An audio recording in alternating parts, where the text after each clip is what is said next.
La question que je pose aujourd'hui, c'est est-ce qu'on peut substituer? Est-ce qu'on peut émettre moins de CO2 avec le temps, avec les technologies qu'on développe? Et contrarier ces émotions, ça peut générer des défenses, au point de nous faire adopter des stratégies de compréhension du réel fausses, non pertinentes, et qui entretiennent les erreurs. Parce que ça nous protège. Nous, on préfère regarder les indicateurs négociables qui permettent de trouver une niche existentielle qui permet à chaque spécialiste de chaque domaine de négocier sa propre compétence, etc., etc. Donc, on a substitué un discours qualitatif, c'est-à-dire finalement, est-ce qu'on peut faire une transition énergétique, est-ce qu'on peut substituer, par un débat quantitatif. On dit, la transition, elle est possible, et on va faire tant. Et on va se chamailler sur la puissance des machines, leur efficacité énergétique. Non, c'est pas ça la question.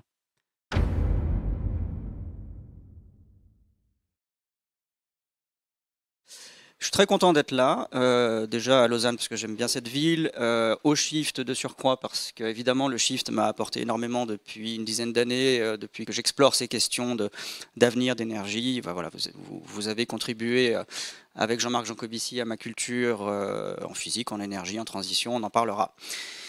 Moi, je suis quelqu'un qui explore à sa façon, sans trahir la méthode scientifique, ou en tout cas sans l'interpréter trop, mais ça va être le sujet d'aujourd'hui. J'explore la question de la transition énergétique depuis 2 ans en particulier, suite à la publication d'un ouvrage dont je parlerai aussi. Et je pose une hypothèse qu'on n'a pas souvent entendue, mais qu'il me paraît important de discuter.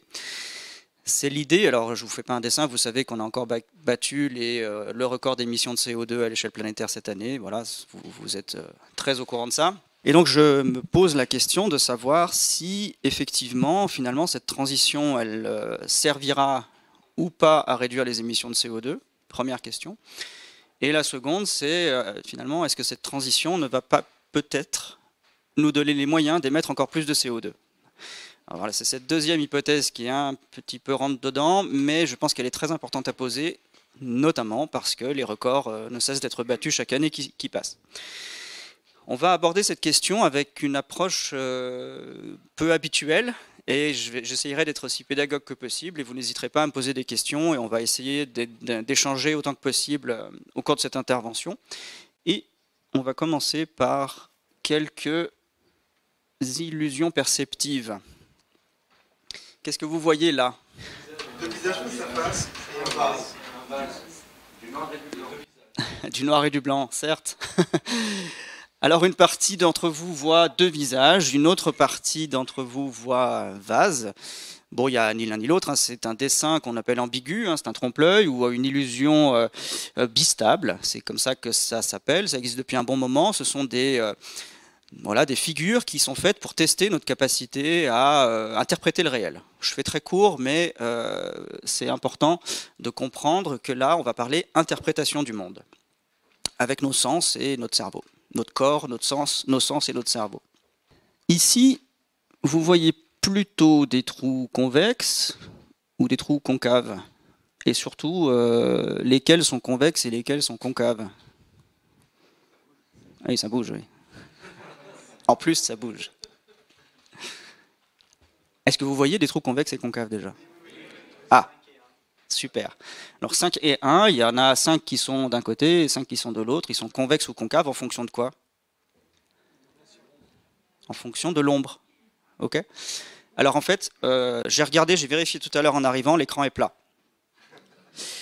Alors l'écran est plat, ce qui fait que finalement, tous ces cercles-là, tous ces dessins sont absolument plats, lisses. Notre cerveau fait quoi? Il reconstruit la convexité avec l'information qui est l'ombre, c'est-à-dire le sens de l'éclairage le plus fréquent qu'on ait rencontré depuis qu'on est né, qui est du haut vers le bas. D'accord? Donc l'éclairage venant à 99,999% du temps depuis qu'on est né, depuis le ciel, lorsqu'il éclaire une surface, lorsque la lumière éclaire une surface convexe ou concave, spontanément, son ombre va marquer sa convexité ou sa concavité, si le terme est exact.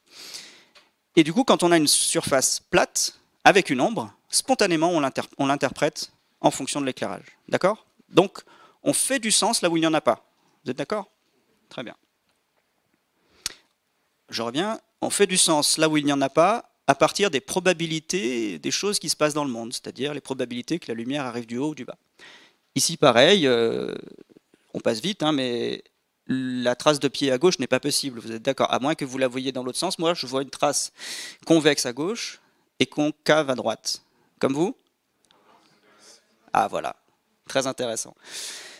Alors, l'angle de la lumière peut nous tromper. Moi, je peux me tromper. Je ne pourrais pas dire quelle est la vérité. Mais l'information à retenir, c'est qu'en fonction de l'expérience qu'on a des traces de pied dans le sol, et c'est une expérience subjective, et de l'ombre projetée en fonction de la probabilité que la lumière a de venir du haut, etc., on va chacun interpréter à sa façon les éléments du réel.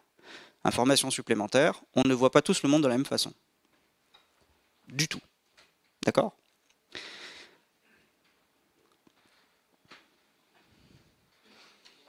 C'est quoi? Ça n'existe pas, je vous le confirme. C'est une roue, et regardez ce qui se passe quand vous regardez le moyeu ou quand vous regardez le cerclage. Qu'est-ce qui se passe? Voilà, elle change de sens. Donc ça c'est pareil, votre cerveau, à partir d'un petit nombre d'informations sur lesquelles son attention se focalise, va reconstruire une réalité globale. D'accord? Si vous regardez le cerclage, le moyeu, on s'en fiche, et la roue est dans un sens. Si vous regardez le moyeu, votre cerveau ne va pas focaliser sur le cerclage et la roue va être dans l'autre sens. Donc on reconstruit le réel avec un petit élément, un petit nombre d'informations. Et on reconstruit des globalités. Retenez, c'est très important pour la suite. Vous voyez quoi? C'est le masque de Charlie Chaplin et à droite. C'est-à-dire l'inverse. C'est le masque de Charlie Chaplin de dos. Ouais. Alors, c'est normal que vous ayez des difficultés à vous le représenter.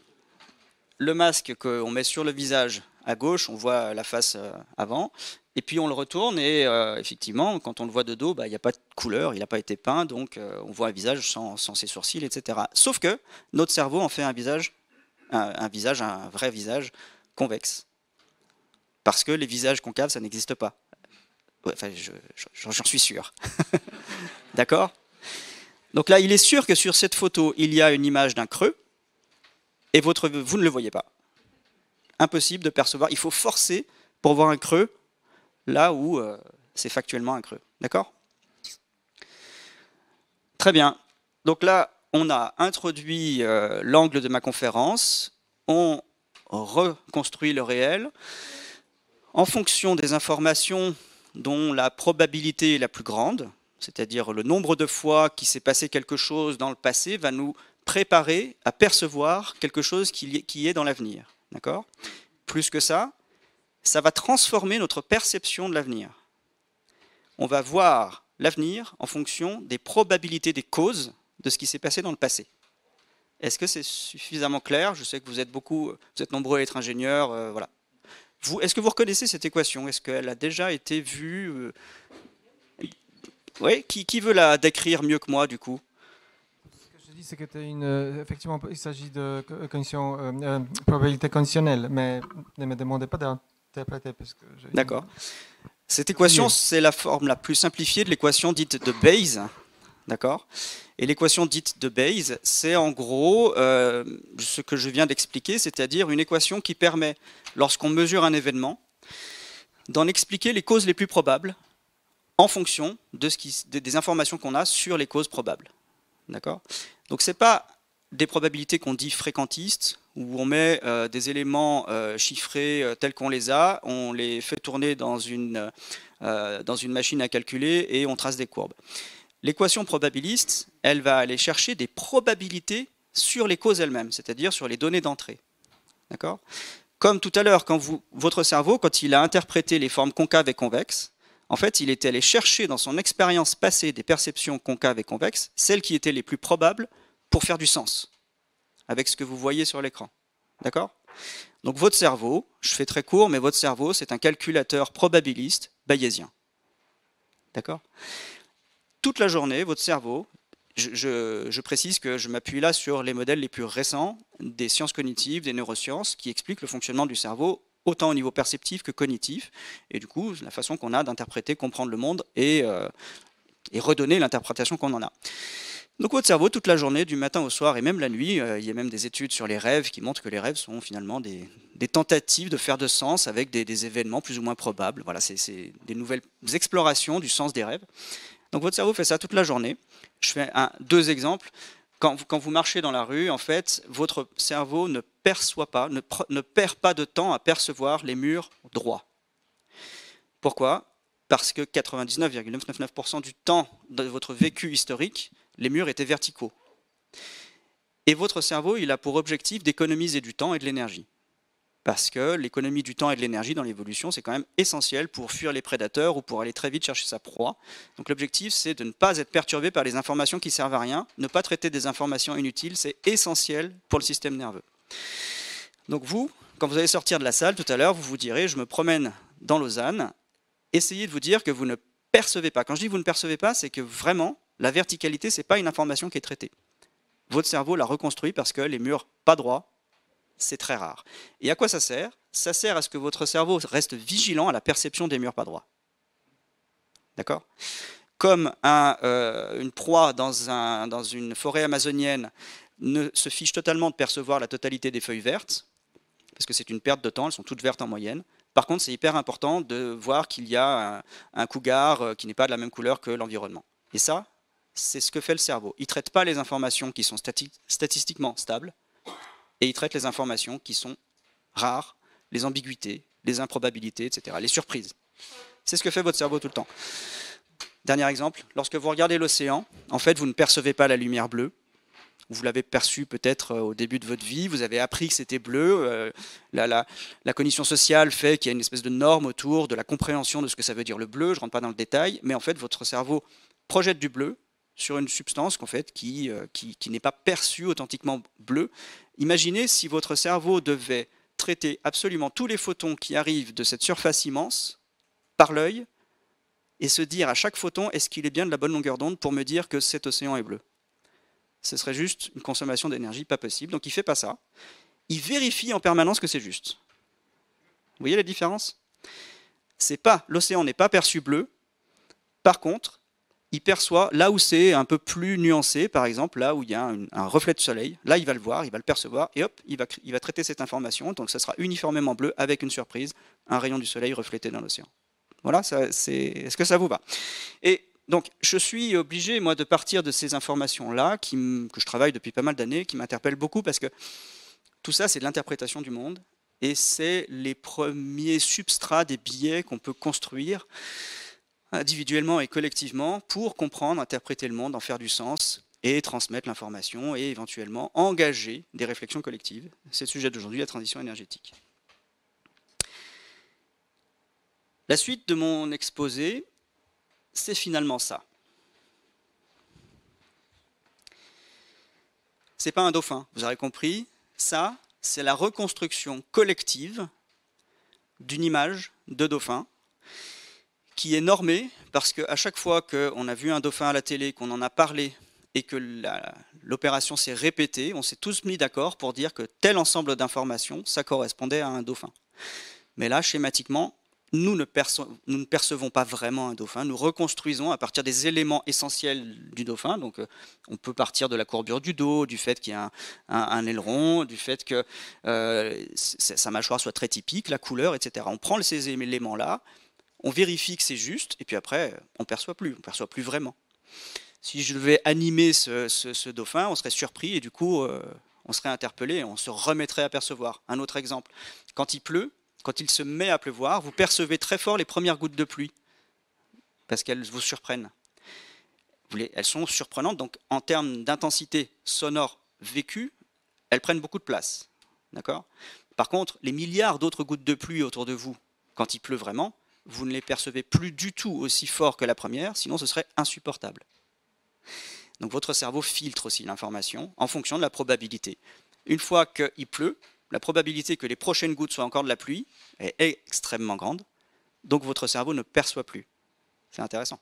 Il ne perçoit plus le bruit au même niveau que les autres, il hiérarchise, il fait la part des choses, il calcule un rapport signal-bruit pertinent pour continuer à se promener, sans être envahi par le bruit.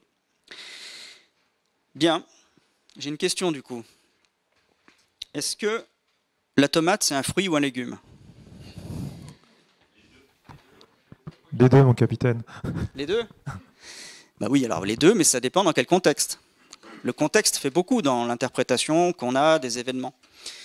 Donc pour un botaniste, pour un agriculteur, pour un jardinier, la tomate c'est plutôt un fruit. Parce que s'il est cultivé comme un légume, ça ne marchera pas. Il faut faire ce qui est adapté à la culture d'un fruit de ce type-là. Par contre, on le mange tout le temps en légumes. Donc pour la plupart des gens, c'est un légume. Pour moi, au quotidien, c'est un légume. Donc le contexte peut changer les catégorisations qu'on fait du réel, en fonction des probabilités expérientielles qu'on a des choses. Ça va toujours. La probabilité que j'ai de manger un légume en fruit, une tomate en fruit, elle est nulle, quasi nulle. Ça se fait, il y a des plats qui sont avec des tomates qu'on mange en dessert, mais c'est rare. Donc la probabilité que la tomate soit un légume, pour moi, elle est très grande, donc je vais classer la tomate dans les légumes, par défaut. D'accord ? Et puis je vais devoir réfléchir dans un contexte particulier plus rare pour me dire tiens, la tomate c'est pas un légume, c'est un fruit dans ce contexte-là. Mais il faut réfléchir. C'est pas par défaut la projection que mon cerveau va faire sur le monde. Un autre exemple, pour un garagiste, une ambulance et une Twingo, c'est quoi? Une ambulance, une Twingo. C'est un véhicule. Voilà, les deux sont dans la catégorie véhicule. Pour un blessé sur la route, il y en a un qui va le sauver et l'autre qui servira à rien. D'accord ? Donc en fonction du contexte, les objets du monde ne sont pas du tout catégorisés de la même façon. Et là, on va rentrer dans le contexte des ingénieurs. On y arrive. Des ingénieurs, des spécialistes de l'énergie, des promoteurs de la transition énergétique. Quel est le point commun entre une centrale à charbon, une centrale nucléaire, des éoliennes, une centrale à gaz, des panneaux photovoltaïques? Je crois que j'ai à peu près tout cité. Voilà. Quel est le point commun entre toutes ces infrastructures? Ce sont des électrogénérateurs. Très bien. Ouais. Un autre point commun? Transforme une sorte d'énergie en un autre. Transforme une forme d'énergie en une autre. Ce sont des convertisseurs. Exactement. Notre expérience de ces infrastructures, la plus probable, notre expérience au quotidien, notamment quand on branche notre téléphone pour le recharger ou qu'on allume la lumière, notre expérience du quotidien de toutes ces infrastructures, c'est que ce sont des convertisseurs d'énergie. Pour autant, est-ce que c'est vraiment la même famille? Vous aurez compris que je cherche à catégoriser différemment. C'est volontaire. Mais merci. Parce qu'on reste toujours sur des perceptions ambiguës. C'est volontaire. Alors, est-ce qu'il y a une autre façon de catégoriser ces infrastructures? Dis-moi. Certaines peuvent émettre du CO2 que d'autres. C'est une bonne sous-catégorie à proposer. Très bien. En termes de risque perçu. Oui. Donc là, monsieur proposait qu'il y en a une partie qui émet du CO2, il y en a une autre dont on imagine ou on présuppose qu'elle n'émette pas de CO2 ou moins de CO2. Très bien, première catégorisation. Il y a une autre catégorisation possible en fonction du contexte, c'est effectivement le risque perçu ou la dangerosité perçue, qui varie beaucoup en fonction du contexte, on le sait ici. Le nucléaire ou le charbon, c'est deux risques perçus, deux dangerosités perçues, très différentes en fonction de là où on se trouve sur la planète ou du type de débat qu'on a. Très bonne sous-catégorisation, monsieur. Pilotable ou non pilotable, c'est une autre sous-catégorisation possible. Oui. Centralisé ou décentralisé. Ouais, ok. Il y a certains systèmes de conversion énergétique qui sont centralisés, d'autres décentralisés. D'autres propositions? Alors, ouais, la plupart produisent du... Ouais, d'accord. Courant alternatif ou courant continu, très bien. On rentre dans le détail là. Hein. Ouais. Très bien. Ah, ça y est. On y arrive, merci beaucoup. Excellente remarque. Il y a une possibilité. Là, en fait, tout ce que vous avez proposé comme catégorisation, c'était des catégorisations de propriétés internes des systèmes. Ou alors de la perception qu'on a de ces systèmes. Mais moi, ce qui m'intéresse, c'est comment ces systèmes-là établissent des interactions avec ce qu'elles convertissent, ce que ces systèmes-là convertissent. Ce qui m'intéresse de catégoriser, c'est est-ce qu'une centrale à charbon est un convertisseur équivalent à des panneaux photovoltaïques au titre du type d'énergie qui est converti. On va un peu plus loin. Est-ce que le charbon et les rayons du soleil peuvent être considérés comme des types d'énergie équivalents au titre que ce qui les convertit fait de l'électricité à la sortie? Est-ce que pour vous, le charbon, on va juste garder le charbon et les rayons du soleil pour l'instant, le charbon et les rayons du soleil, ce sont des énergies qu'on peut mettre dans la même famille? Ça dépend de l'échelle de temps. Il y en a un qui est instantané, ouais, ok, les rayons du soleil. Le charbon, à un moment donné, c'est aussi des produits issus de la photosynthèse, pas directement solaire. Bien sûr, oui, oui. Effectivement, l'échelle de temps joue beaucoup. C'est toujours de l'énergie qui vient du soleil, des rayons du soleil, mais il y en a une qui a été concentrée pendant des millions d'années et l'autre qui est instantanée et qu'on traite dans l'instant. Parfait. Est-ce qu'il y a d'autres façons de classer, catégoriser ces différentes énergies pour vous?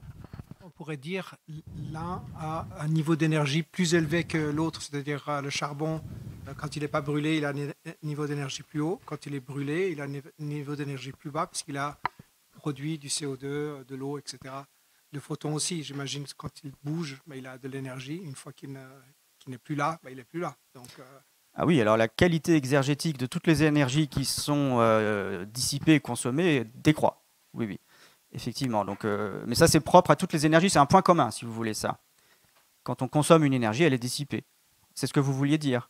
Elle perd sa qualité, elle est toujours là, mais on ne peut pas la réutiliser au même titre qu'elle a été utilisée la première fois. Je suis d'accord avec vous, mais là, pour le coup, c'est un point commun. Du coup, je ne sais pas si on pourrait catégoriser ces deux énergies comme ça, mais le charbon, c'est dans le système interne du système Terre, alors que l'énergie solaire, elle est plutôt externe. C'est intéressant. C'est intéressant parce qu'effectivement, une des questions qu'on va traverser, c'est celle de savoir si, pour nous, la question de la transition énergétique, par substitution d'énergie, elle est liée au fait que la Terre soit un système ouvert ou fermé. C'est une excellente question. Je ne vais pas là y répondre tout de suite, mais oui, je vous rejoins, c'est un point très important. Je vais avancer un petit peu. Je vais vous donner une définition très simple qui est celle d'une source d'énergie. Une source tout court, pas une source d'énergie, une source. Une source, c'est ce dans quoi on puise pour obtenir un service. Une source d'eau, c'est ce qui nous permet de boire ou c'est ce qui permet à un village de s'approvisionner en eau. Si on se pose la question de savoir, de catégoriser les énergies dont on a parlé, charbon, donc hydrocarbures d'un côté, rayons du soleil, uranium et vent. D'accord ? Comment on pourrait sous-catégoriser ces différentes énergies à partir de la définition du mot source? Certaines qui sont accessibles directement et d'autres pas. Ah. Parfait. Pas mieux. Adrien, tu voulais intervenir? Énergie de stock, énergie de flux. Énergie de stock, énergie de flux, ouais. Ça ne concerne pas directement la question de la source. De savoir si on peut puiser ou pas dedans. On peut puiser dans un flux, théoriquement, on peut puiser dans un stock. Donc finalement, ce serait la même famille, si on en reste à cette définition-là. Par contre, il y en a dans lesquels on peut puiser directement. C'est vraiment sur ce point-là que je vais insister. Et d'autres pour lesquels on ne peut pas, clairement. Je vais faire très simple sur l'histoire du développement de l'humanité. Très simple, hein. L'humanité, au départ, faisait partie de la grande famille des primates un peu plus malins, éventuellement que ses congénères. Pas forcément très malins du point de vue d'aujourd'hui, vu la situation dans laquelle on est. Mais en tout cas, cette espèce-là, dont nous sommes issus, puisait dans son environnement des calories alimentaires pour faire fonctionner le métabolisme du corps, celui de la communauté, donc que ce soit la cueillette ou la chasse. Nos ancêtres, et nous encore aujourd'hui, on puise dans le vivant pour manger, faire fonctionner nos corps. D'accord ? Donc là, on peut considérer dans notre étude là, que le milieu naturel, le milieu vivant, pour nous, c'est notre source de calories. On puise dedans pour avoir un service rendu. Puis peu à peu, à partir de 800 000 ans peut-être, notre espèce a acquis la maîtrise du feu. La maîtrise du feu, en brûlant, en mettant le feu à de la biomasse, notre espèce a pu puiser une autre forme d'énergie qui était de la chaleur, des calories, sous forme de chaleur. Mais de la même façon, elle a pu puiser dans la biomasse, interagir avec cette biomasse, la faire brûler et obtenir une chaleur qui a rendu de multiples services, on le sait aujourd'hui. À partir d'un moment, on a fabriqué des moulins pour utiliser l'énergie du vent, pour moudre du grain ou faire des machines qui frappaient, au lieu que ce soit le forgeron qui frappait. On a utilisé l'énergie du vent ou on a utilisé l'énergie de l'eau pour obtenir des services mécaniques. Est-ce qu'on a puisé dans le vent ou dans l'eau pour fabriquer les moulins à eau ou à vent? Oui. Alors ça existe depuis très longtemps. Quand on a fabriqué des moulins à eau et des moulins à vent, est-ce qu'on les a fabriqués en puisant dans l'énergie du vent et dans l'énergie de l'eau? Non. Pour fabriquer des moulins à eau et à vent, on a puisé dans les calories alimentaires pour avoir de la force de travail, et on a puisé dans la biomasse pour avoir du feu, pour fabriquer les pièces métalliques, etc. D'accord? Tu as dit tout à l'heure, il y a des énergies dans lesquelles on peut puiser directement, d'autres dans lesquelles on ne peut pas puiser directement. On ne peut pas puiser directement dans le vent. Il faut, avec des sources d'énergie, fabriquer des convertisseurs qui permettent d'obtenir un service à partir d'énergies qui ne sont pas des sources d'énergie. D'accord? Et vous voyez que là, on a changé de point de vue sur la définition des catégories en fonction de l'expérience qu'on en a. Je sais que Jean-Marc Jancovici dit régulièrement, la dernière fois qu'on a eu une société 100% renouvelable, c'était la société des moulins à eau et des moulins à vent. D'accord? Mais ce n'était pas une société dont les sources d'énergie étaient le vent et l'eau, ou la gravité qui fait tomber l'eau, etc. Ou l'énergie cinétique du vent. Ces sociétés-là fonctionnaient sur des énergies renouvelables, en partie, voilà, qui étaient les calories alimentaires et la biomasse qui était brûlée.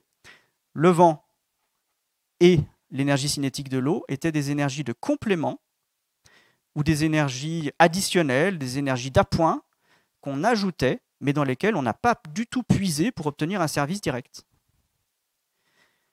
Si on enlève les calories alimentaires, si on enlève la biomasse qui brûle, aucune société ne peut fonctionner à partir du vent ou de l'eau qui tombe d'un barrage. Alors, là maintenant, on a des catégories un peu plus claires pour moi, pour avancer sur la compréhension qu'on peut avoir de la transition énergétique. Je vous laisse lire ça. Moi, j'ai besoin de créer une catégorie particulière pour pouvoir comprendre la transition énergétique par substitution des énergies et surtout pour comprendre pourquoi on n'y arrive pas. Et donc, je suis obligé de voir qu'il y a d'une part des infrastructures de conversion d'énergie qui sont dédiées aux hydrocarbures, qui puisent dans ce qu'on a appelé des sources d'énergie, c'est-à-dire voilà, des substances dans lesquelles on s'est servi depuis le 19e pour à la fois faire fonctionner nos sociétés, chauffer les foyers, transformer l'alimentation et fabriquer aussi quoi? Ce qui a permis d'exploiter les hydrocarbures. C'est-à-dire les pompes, les tuyaux, les centrales, les plateformes pétrolières, les wagons pour aller chercher le charbon au fond du puits, etc. À partir de ces sources, on a pu fabriquer toute la société thermo-industrielle, celle qui est fondée sur la chaleur. D'accord?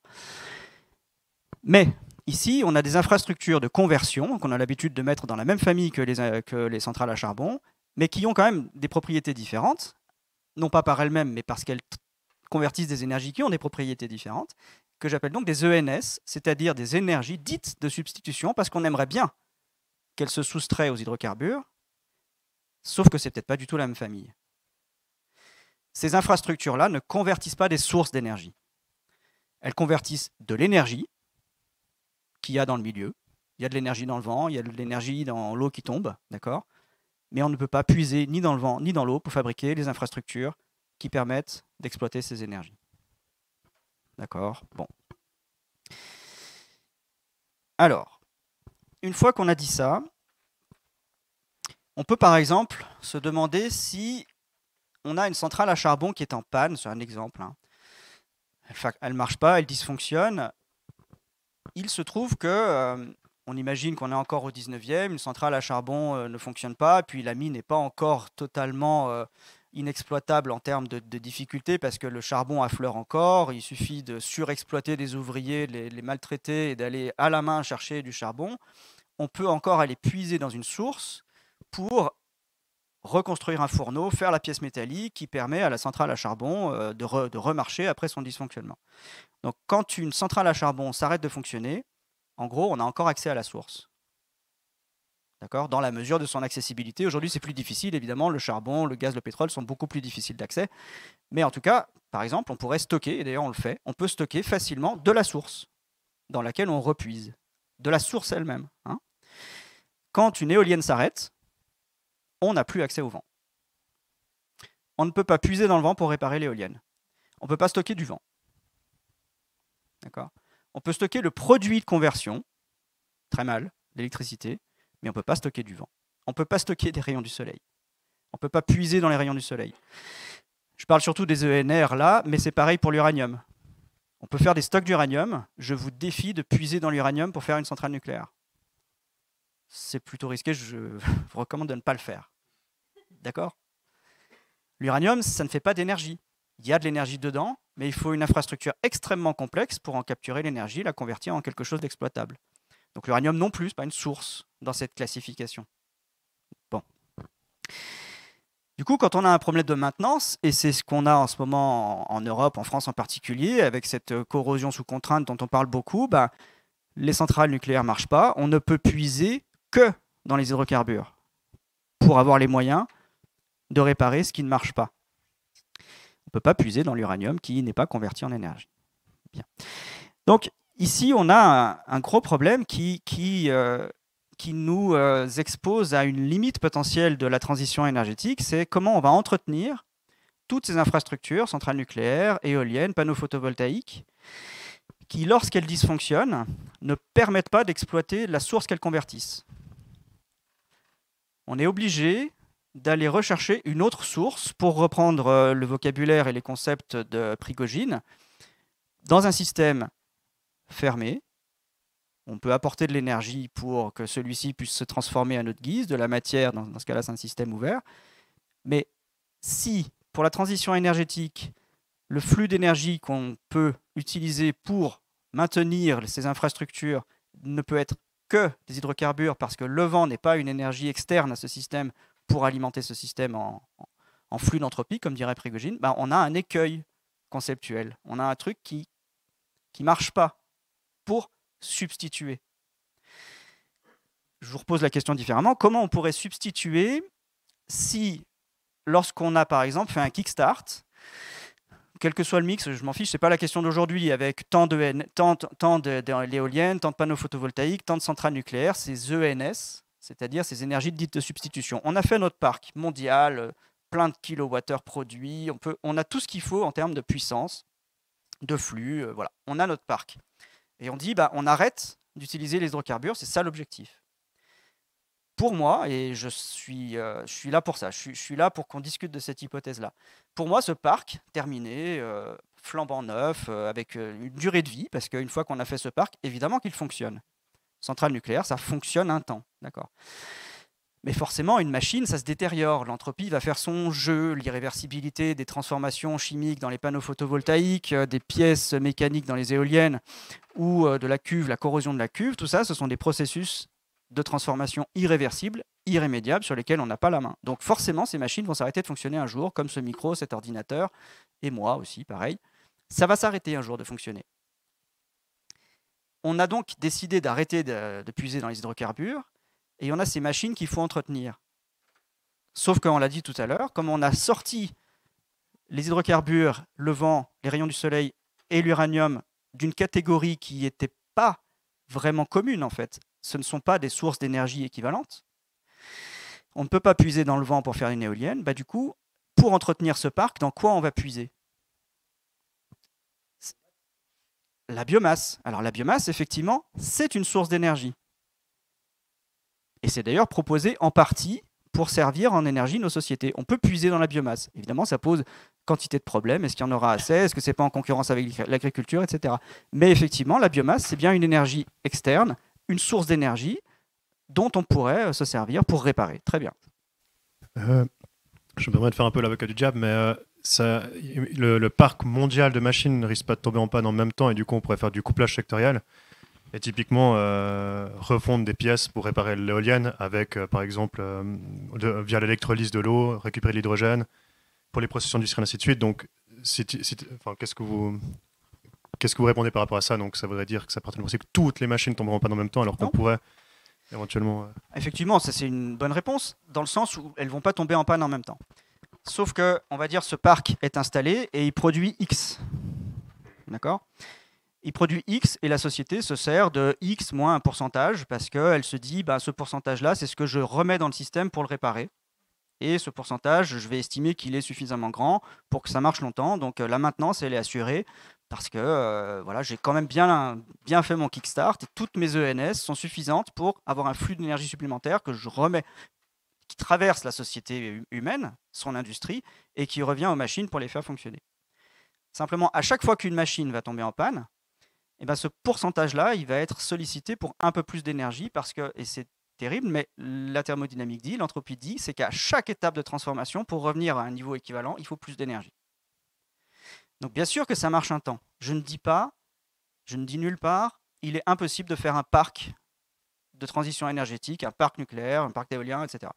C'est sûr et certain, tout le monde voit que les éoliennes fonctionnent, je n'ai pas de problème avec ça.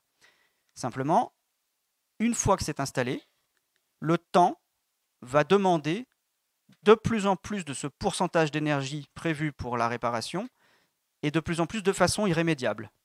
Alors d'une part, les machines, elles se dégradent de plus en plus avec le temps, donc elles demandent de plus en plus d'énergie, mais les sociétés aussi. Toutes les machines de la société ont besoin de plus en plus d'énergie avec le temps pour obtenir un service équivalent à hier. Donc ça, c'est assez pénible, parce qu'on vit dans un monde où l'entropie nous domine, mais on n'a pas la main là-dessus. D'accord ? Donc tu as raison, ça ne tombera pas en panne tout en même temps. On va pouvoir coupler tout un tas de systèmes pour que les uns pallient avec les autres, mais dans le temps, tous les systèmes vont finir par se dégrader, donc leur service rendu va se dégrader, etc. Monsieur ? Bon, j'ose proposer qu'il y a une solution à ces paradoxes, parce que de même manière que des sources d'énergie fossiles sont rien d'autre qu'un stockage d'énergie, disons, solaire qui est assez efficace, mais qui a pris bien sûr des millions, des centaines de millions d'années. Pour résoudre ce paradoxe, on a besoin de produire plus d'énergie qu'on utilise et de la stocker. C'est la stocker pour effectivement s'en servir, par exemple, pour la réparation.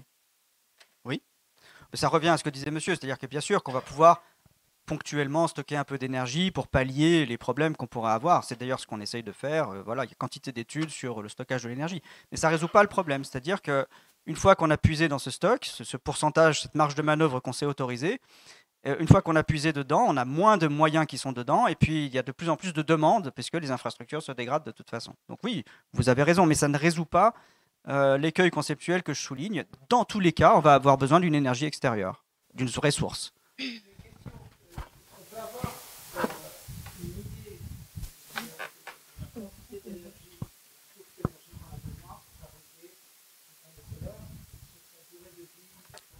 Il y a quantité d'études sur cette question. Je repose la question parce qu'elle n'a peut-être pas été enregistrée. Est-ce qu'on a une idée quantitative de l'énergie qu'il faut pour remplacer une éolienne, un panneau photovoltaïque, etc. Il y a plein d'études. Ou combien de fois on peut remplacer, etc. Oui, il y a des études. Et en fait, je vais volontairement ne pas vous répondre parce que l'aspect quantitatif, je vais le traiter un peu plus loin. Et on verra que, à mon sens, c'est une forme de piège dans la réflexion sur la transition énergétique. Mais je vais justement y revenir. C'est peut-être pas appréciable, mais est-ce que la force humaine et animale peut être envisagée comme une énergie ? C'est déjà le cas. Comme le dirait Mathieu Ozano ou tant d'autres, ou Jean-Baptiste Fressoz, qui font un travail sur l'histoire de l'énergie. Non seulement c'est le cas, mais en plus on n'a jamais autant utilisé la force humaine ou la force animale que depuis qu'on a essayé de s'en passer. En très gros. Donc en fait, c'est bien sûr qu'on puise déjà dedans, comme on puise toujours dans le bois et de plus en plus, alors même qu'on est censé ne pas le faire parce qu'il faut arrêter de dévaster la biomasse. Donc on est toujours dans une addition de toutes les sources d'énergie et de toutes les énergies d'appoint. Pour l'instant, tout ça se complète, donc on n'a pas de marge de manœuvre. C'est ça que je voulais dire. Ce serait délicat de demander à plus d'humains de travailler avec leur corps, alors que nous, on fait tout pour se passer de travailler avec notre corps, par exemple. Et la biomasse, elle est déjà sursaturée d'exploitation. mais vous avez raison. Dans l'absolu, ça reste... Alors, une petite nuance, le travail humain n'est pas une source d'énergie, ce sont les calories qui sont la source d'énergie, calories alimentaires, qui permettent à l'humain de bouger. L'humain, c'est le convertisseur. Toujours bien catégorisé. Hein. L'humain, c'est la machine biologique qui convertit une forme d'énergie en une autre, en mouvement, voilà. Entre autres, et en chaleur. Mais vous avez raison. Voilà, merci. Source d'énergie et transition. Donc, est-ce qu'on peut imaginer un jour qu'il existe une société éolo-industrielle, une société photo-industrielle ou une société nucléo-industrielle? Alors qu'aujourd'hui, on vit dans une société thermo-industrielle, pas thermonucléaire, thermo-industrielle, c'est-à-dire fondée sur la chaleur, sur le type d'énergie, le type de service que peut rendre une source d'énergie que sont les hydrocarbures. Qu'est-ce que ça vous inspire, ces termes qui sont éolo-industriels, photo-industriels et nucléo-industriels?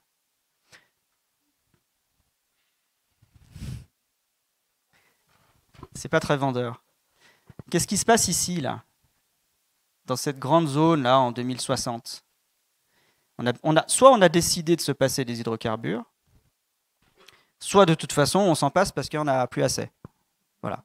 Dans tous les cas, ça décline, la déplétion fait son jeu. Qu'est-ce qui se passe ici? Quelles sont les sources d'énergie de cette société-là qui, en 2060, a plus d'énergie qu'en 2020? Qu'est-ce qui se passe? Quelles sont les sources d'énergie de cette société? Dans quoi cette société-là puise pour obtenir un service, pour fabriquer ses machines, etc. Adrien.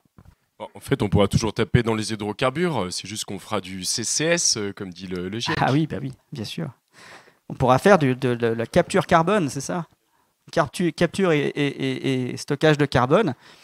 Mais Adrien, je vois le sens de ta question. Tu sais bien que je vais te répondre que ça ne fonctionne pas, que pour que ça fonctionne un jour, il faudrait, comme l'a calculé Jean-Marc Jancovici, à peu près toute l'énergie produite en un an pour les...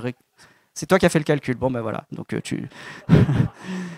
Merci Adrien Cousinier, donc de la part de Jean-Marc Jancovici. Donc oui, non, ça ne marche pas. Très bien. Justement, je voulais en parler tout à l'heure. Monsieur.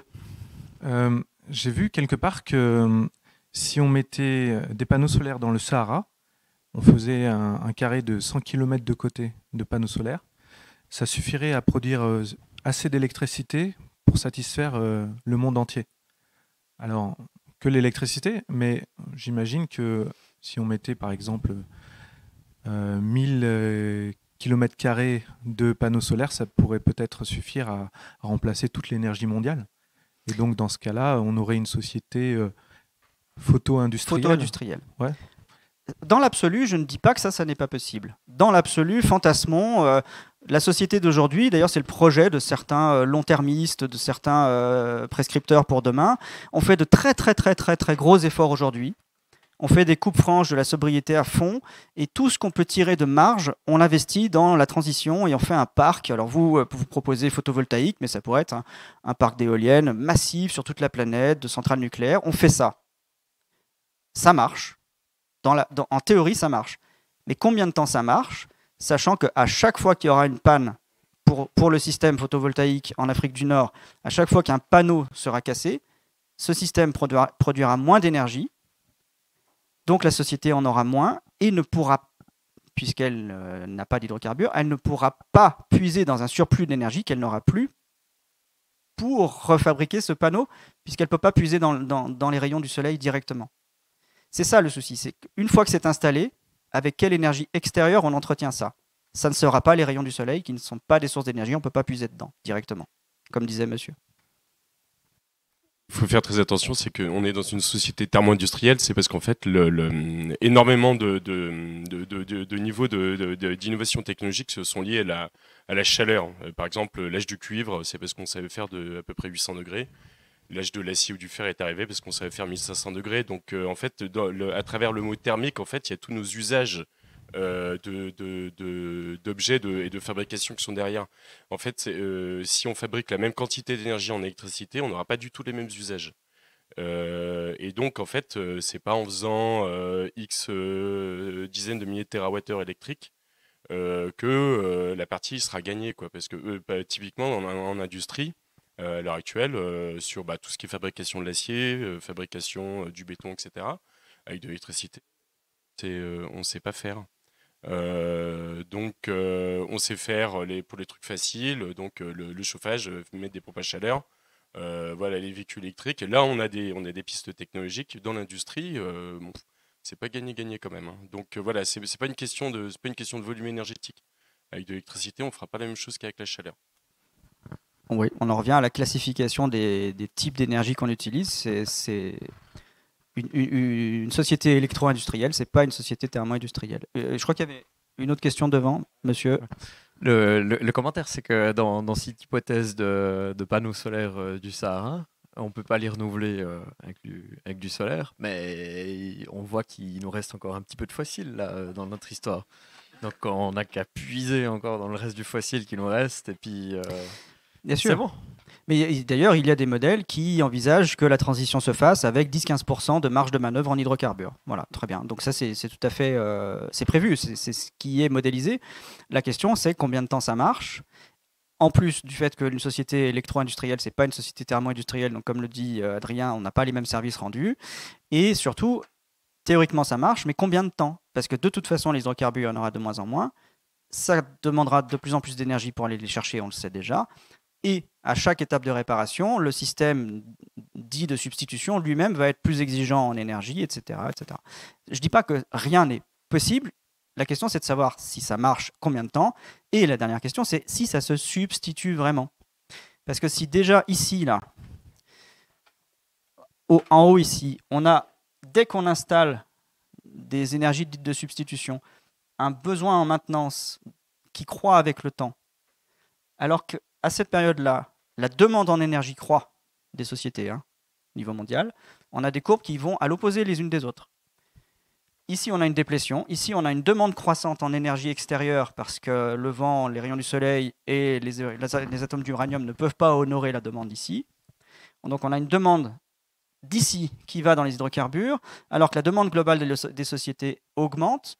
Et je ne vois pas où est la marge de manœuvre pour substituer ça à ça, puisque les courbes sont dans des directions différentes. Oui.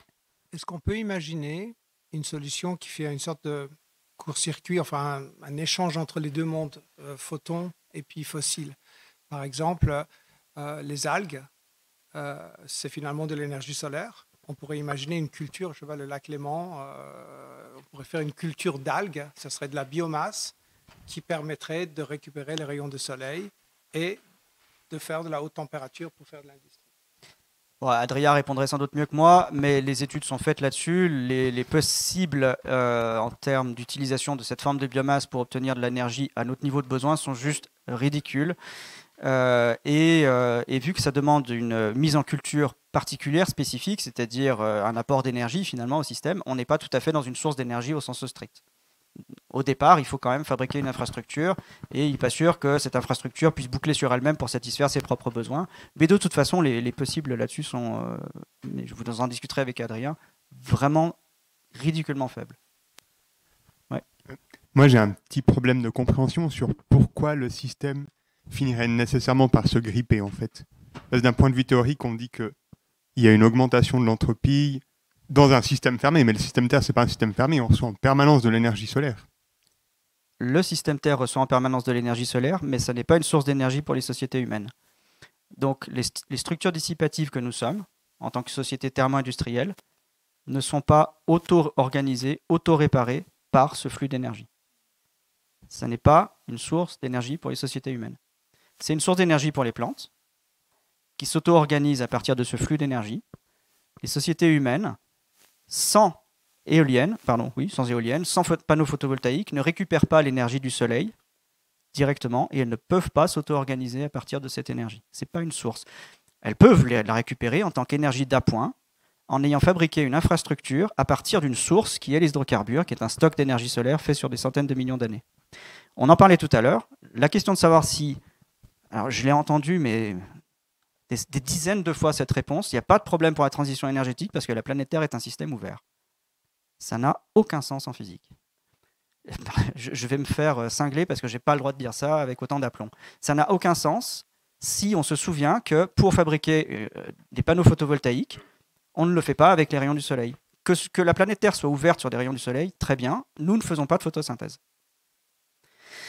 Si vous voulez, la transition énergétique, pour une société thermo-industrielle, c'est comme si vous vouliez passer de je mange de la laitue et de temps en temps un steak à je fais de la photosynthèse. Eh oui. Les convertisseurs sont différents, mais surtout les sources d'énergie sont différentes.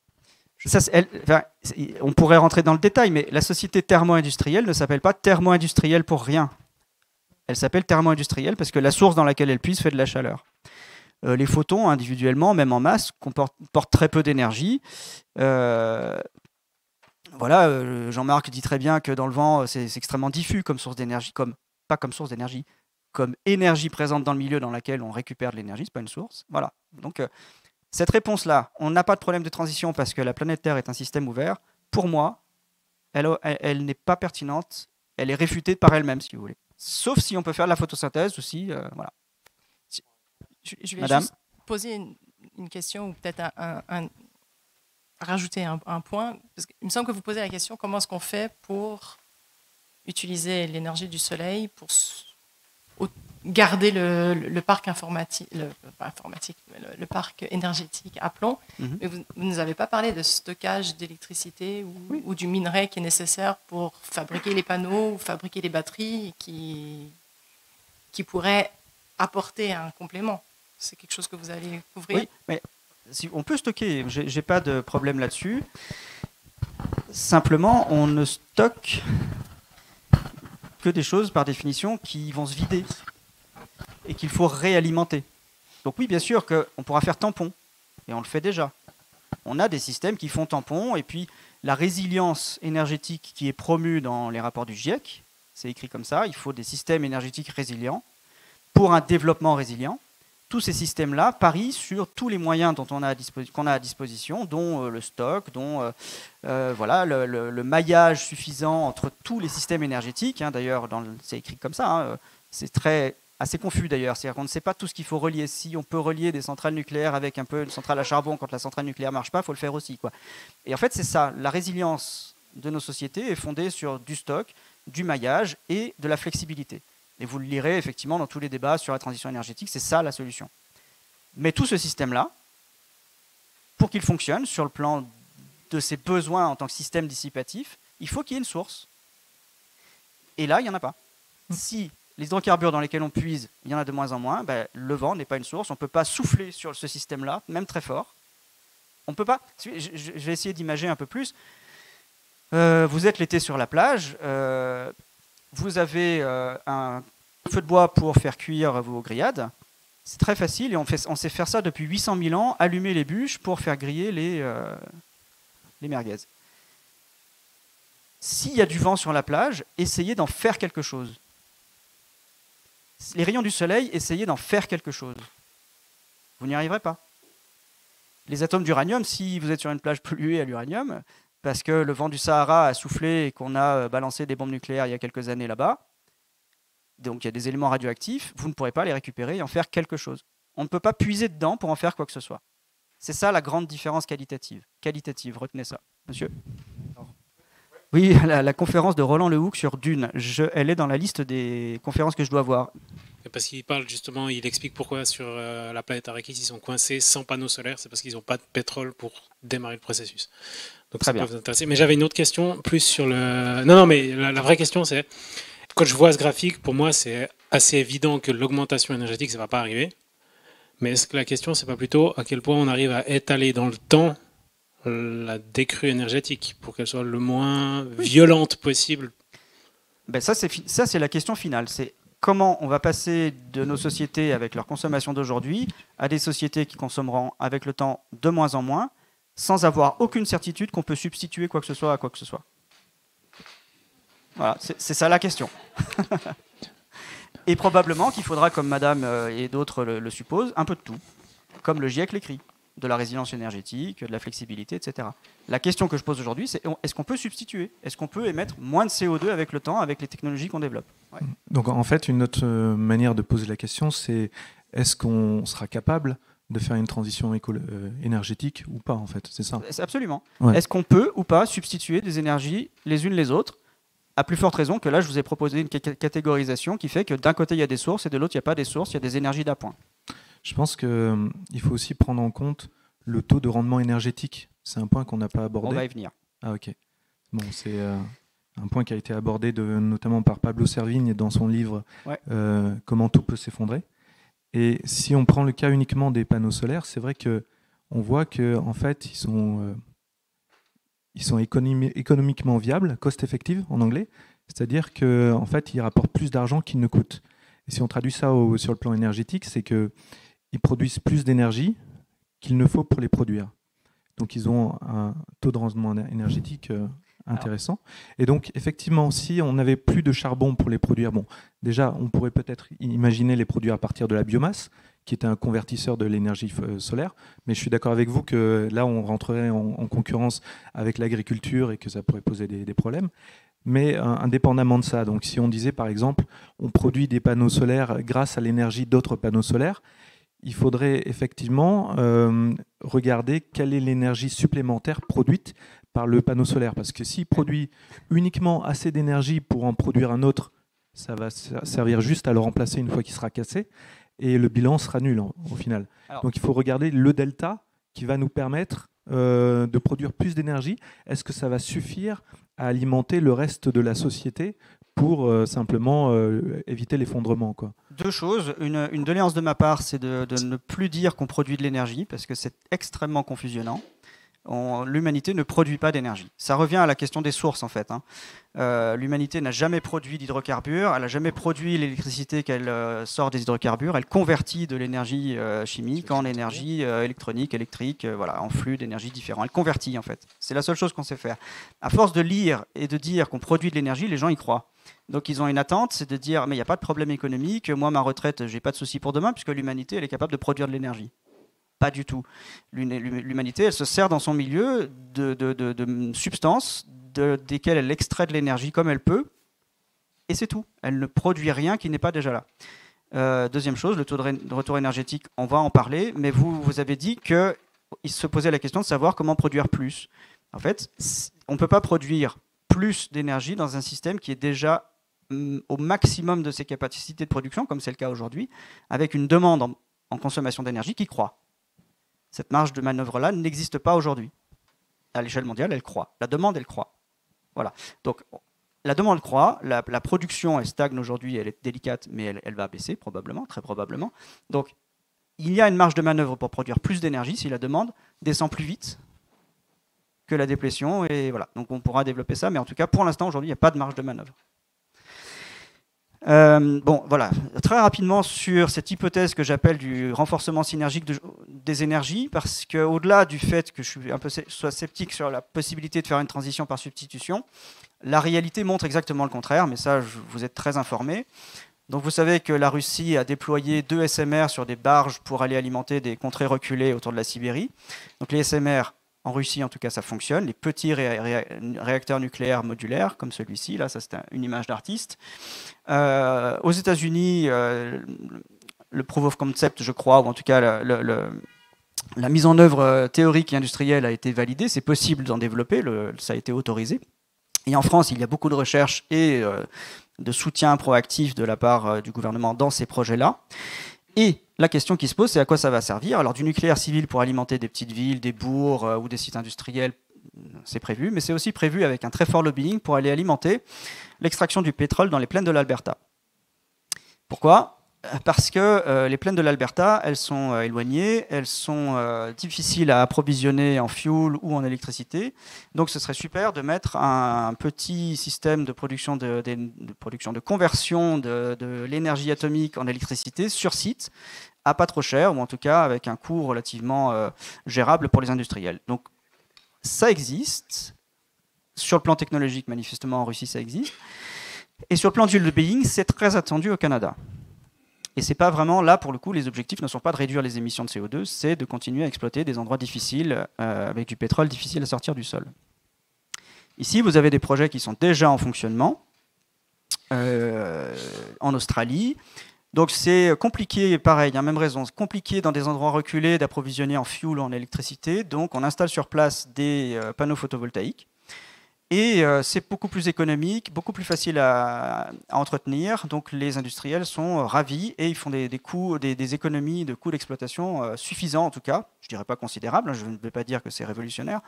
Mais en tout cas, pour les industriels du pétrole, c'est non seulement intéressant, mais ça l'est depuis longtemps. En fait, dans le livre que j'ai écrit sur ce sujet-là, j'ai découvert que sur le site de la société pétrolière d'Arabie Saoudite, hein, sur le site donc accessible à tous, il était écrit il y a 2 ans, et je pense que c'est encore le cas aujourd'hui, ça fait 40 ans que nous, on utilise des énergies renouvelables dans l'exploitation du pétrole. C'est écrit en pleine page. Pourquoi? Parce que c'est intéressant de ne pas utiliser des hydrocarbures pour aller chercher des hydrocarbures. Sur le plan économique, mais même technique. Il y a des avantages à avoir des systèmes modulaires, faciles à entretenir, pas très chers. Quelqu'un l'a dit tout à l'heure, c'est pas très cher aujourd'hui les énergies renouvelables. Donc c'est factuel. Aujourd'hui, même si c'est peu en quantité, il faut bien se mettre en tête qu'on n'utilise pas les énergies dites renouvelables ou de substitution, comme le nucléaire, etc., uniquement pour faire la transition. Les industriels investissent massivement pour continuer à exploiter les hydrocarbures. Ici, vous en avez sans doute entendu parler parce que c'est sorti récemment. Moi, ce projet-là, il était d'actualité déjà il y a 2 ans quand je rédigeais mon travail. Et ça y est, il est connecté au réseau, donc en mer du Nord, hein, en Norvège, les éoliennes offshore servent à alimenter les plateformes pétrolières. Pas du tout... comment ? C'est le plus grand parc éolien. Et en plus, c'est le plus grand parc éolien offshore du monde. Et pas du tout pour l'énergie civile, pas pour alimenter les villes côtières.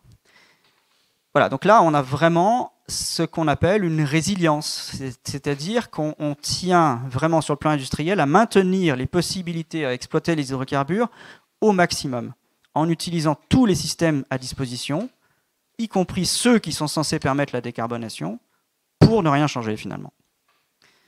Ici, voilà, tu en parlais tout à l'heure, Adrien, on a la description schématique d'un système de chauffage de l'eau par l'énergie solaire à gauche, une centrale à concentration thermique. Donc on chauffe de l'eau, on l'injecte dans les nappes de pétrole, on ressort un liquide fait d'eau et de pétrole, on filtre, on récupère l'eau, on la réchauffe et on réinjecte dans les nappes de pétrole. Et ça sert à sortir du pétrole qui est devenu visqueux, lourd, dispersé. Et voilà, le fait de mettre de la pression et de l'eau chaude dans les nappes de pétrole permet de sortir plus de pétrole que si on n'avait pas la possibilité gratuite de chauffer de l'eau avec une énergie d'appoint, voilà, pas une source, une énergie d'appoint qui est l'énergie des rayons du soleil. Donc effectivement là, par rapport à un site sans énergie dite renouvelable, on sort plus de carbone du sol. Ou alors, pour sortir le même carbone du sol, il faudrait plus de sous. Ça coûterait plus cher. Donc vous voyez que c'est un intérêt économique qui permet au final à la société d'utiliser plus de carbone. Ouais. Merci. Ma question, c'est que la limite de l'exploitation du pétrole, c'est qu'on va arrêter de tirer du pétrole si pour un baril de pétrole, on a besoin d'un baril de pétrole investi. Mais du coup, ma question, c'est que est-ce que le couplage avec les autres systèmes énergétiques convertisseurs d'énergie renouvelable permettrait justement de finalement dépasser cette limite-là. Donc ça veut dire tirer un baril de pétrole alors qu'énergétiquement on a investi plus d'un baril de pétrole. Je pense que ça fait déjà le travail de décalage du haut de la courbe. Mais de quelques mois ou quelques années. Dans cette hypothèse du renforcement synergique des énergies, je ne dis pas ça va fondamentalement émettre des quantités de CO2 massivement supplémentaires. Je dis c'est peut-être ce qui permettra à l'humanité malheureusement, d'émettre un peu plus de CO2 alors qu'elle croit en émettre moins. C'est ça le message. Voilà. Adrien ? Oui, c'était pour répondre en fait sur les sables bitumineux ou l'offshore profond. On est déjà là, on a déjà des terreaux qui sont en ferro-airain, pardon pour le jargon, des temps de retour énergétique qui sont en ferro-airain. Et donc en fait, l'exploitation est possible parce qu'il y a des énergies additionnelles, typiquement dans l'Alberta. C'est parce que l'hydroélectricité qui est quasiment gratuite au Canada. Qui permet de produire les champs de sable bitumineux. Donc si je ferme un moment les yeux et puis que je vous écoute attentivement, vous êtes en train de nous donner une priorité de l'importance de ces sources d'hydrocarbures pour l'industrie et que c'est épuisable. Donc s'il fallait, je dis un chiffre pour illustrer, s'il fallait 1000 litres de pétrole pour produire tant de panneaux solaires, et qu'il fallait peut-être 1000 litres pour faire une partie d'un réacteur nucléaire, on aurait intérêt à plutôt aller faire produire peut-être un réacteur nucléaire qui peut-être sera en service plus longtemps et pourra mieux convertir convertir les sources d'énergie possibles en énergie utilisable. Notamment, je voulais peut-être pointer sur le thorium, dont on n'a pas parlé. Je n'ai pas saisi votre question. Moi, j'essaie de ne rien promouvoir. Là, j'essaie juste de comprendre pourquoi ça ne marche pas. Ce que j'essaie de dire, c'est si il faut autant d'énergie pour produire, par exemple, des panneaux solaires qui vont avoir, par exemple, tel rendement. Je n'ai pas eu la question. Vous proposez un arbitrage entre le nucléaire et le solaire, par exemple. Par exemple. Oui, mais c'est pas. Je comprends. C'est la nature des débats, mais c'est pas mon sujet aujourd'hui. Et je vais peut-être vous donner des éléments qui vous permettront de comprendre pourquoi c'est pas mon sujet, de savoir quelle est la priorité à mettre dans le nucléaire ou le solaire. Pour moi, je ne sais pas. Monsieur, retenez votre question. Je vais essayer d'avancer et puis parce que je vais peut-être y répondre à votre question. La qualité du mix ou de quel pourcentage le mix énergétique de demain est fait d'éolien ou de solaire ou de nucléaire m'importe moins que l'idée aujourd'hui de savoir si vraiment un jour ça va éviter des émissions de CO2. C'est ma seule question. Voilà. Et puis je vais développer et puis vous me direz si je réponds à votre question. Donc tout ça, c'est plutôt des informations contrariantes parce que la question même d'imaginer qu'on puisse ne pas réduire nos émissions de CO2, ça veut dire qu'on est un peu coincé. On va rester dépendant de nos seules sources d'énergie que sont les calories alimentaires, la biomasse et les hydrocarbures, et il n'y en aura pas d'autres puisque les autres ne sont pas des sources d'énergie. On est coincé. Si ce que je dis est pertinent. Donc, nos émotions, elles ont tendance à nous protéger contre ce qui peut nous décevoir ou nous travailler négativement, nous faire peur, et c'est normal. Tout à l'heure, on a travaillé, on a vu comment notre cerveau pouvait transformer la réalité en fonction de ce qui nous sert au quotidien de façon la plus pertinente, en fonction des probabilités que les choses arrivent dans notre réel. Et nous, la probabilité qu'on a d'être servi positivement dans nos sociétés industrielles par une machine, elle est très grande jusqu'à aujourd'hui. Donc on est très content d'avoir des machines et on a de l'affection pour elles. Et nos émotions positives avec notre voiture, l'avion qu'on peut prendre éventuellement ou juste notre cafetière, c'est important. On est des organismes biologiques dont les émotions positives sont des indicateurs de comportement. Et contrarier ces émotions, ça peut générer des défenses. Ça peut générer des défenses au point de nous corrompre la perception de la réalité, comme on l'a vu, au point de nous faire catégoriser de façon arbitraire et surtout peut-être fausse les éléments du réel. Et ça peut aussi, la protection de nos émotions, nous faire adopter des stratégies de compréhension du réel fausses, non pertinentes et qui entretiennent les erreurs. Parce que ça nous protège. Et je dirais même pas que c'est illégitime, je vais même pas attaquer ça, je vais juste dire c'est peut-être ce qui se passe et il faut qu'on travaille ça. Et il y a une chose qui est extrêmement problématique dans le travail qu'on fait tous de compréhension de la transition énergétique. On confond en permanence la connaissance scientifique et la recherche scientifique, qui sont deux choses très différentes en épistémologie. Il y a des choses, il y a du matériel scientifique qui fait consensus et il y a du matériel scientifique de recherche, d'exploration, de modélisation, de scénario, de simulation. Tout est légitime. Les connaissances et la recherche, tout est légitime, mais tout n'a pas la même valeur.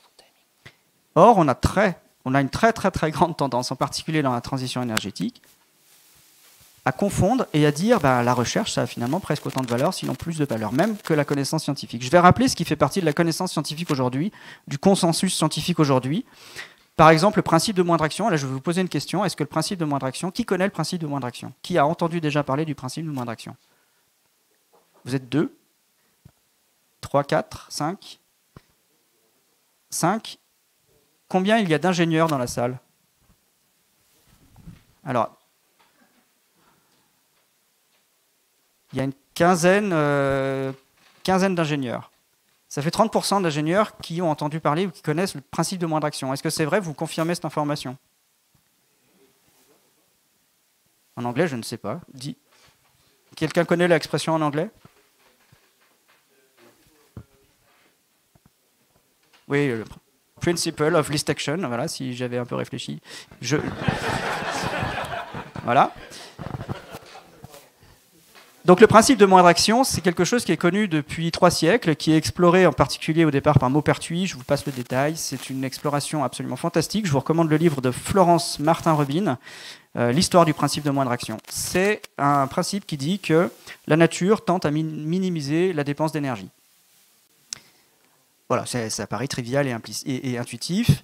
Tout ce qui se passe dans le monde optimise le ratio énergie cinétique, énergie potentielle. Adrien, j'ai bon ? Voilà.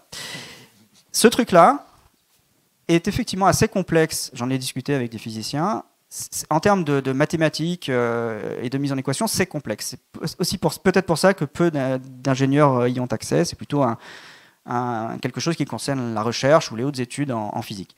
Simplement, sur le plan philosophique et épistémologique, c'est fondamental d'imaginer qu'il y a quelque chose qui fait consensus chez tous les scientifiques qui dit « la nature minimise toujours la dépense d'énergie ». Parce que ça donne une direction. Et ça, c'est très délicat à manipuler, parce que ça convoque des notions philosophiques, le déterminisme, la liberté, etc. Donc, je ne vais pas du tout répondre à ces questions-là, mais sachez qu'il y a une connaissance en physique qui fait consensus, qui a toujours été vérifiée dans toute l'histoire des sciences, qui dit que la nature minimise la dépense d'énergie. Les lois de conservation font consensus. Je vous fais pas un dessin, vous êtes tous connaisseurs des lois de conservation. La thermodynamique, l'entropie, la relativité générale, le hasard fondamental, le fait que à l'échelle quantique, à l'échelle des particules, on ne puisse absolument pas déterminer et savoir ce qui va se produire, comment les particules vont s'assembler, interagir, etc. Les connaissances sur les structures dissipatives dont on parlait tout à l'heure.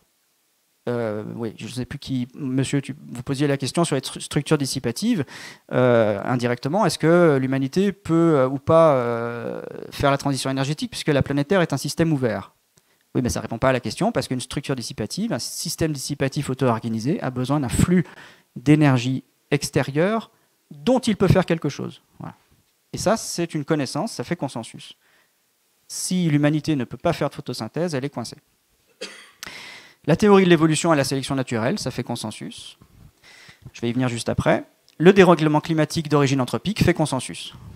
D'accord, là-dessus, est-ce qu'on est tous d'accord que tout ça, c'est le socle scientifique sur lequel on peut s'appuyer pour travailler? Bien.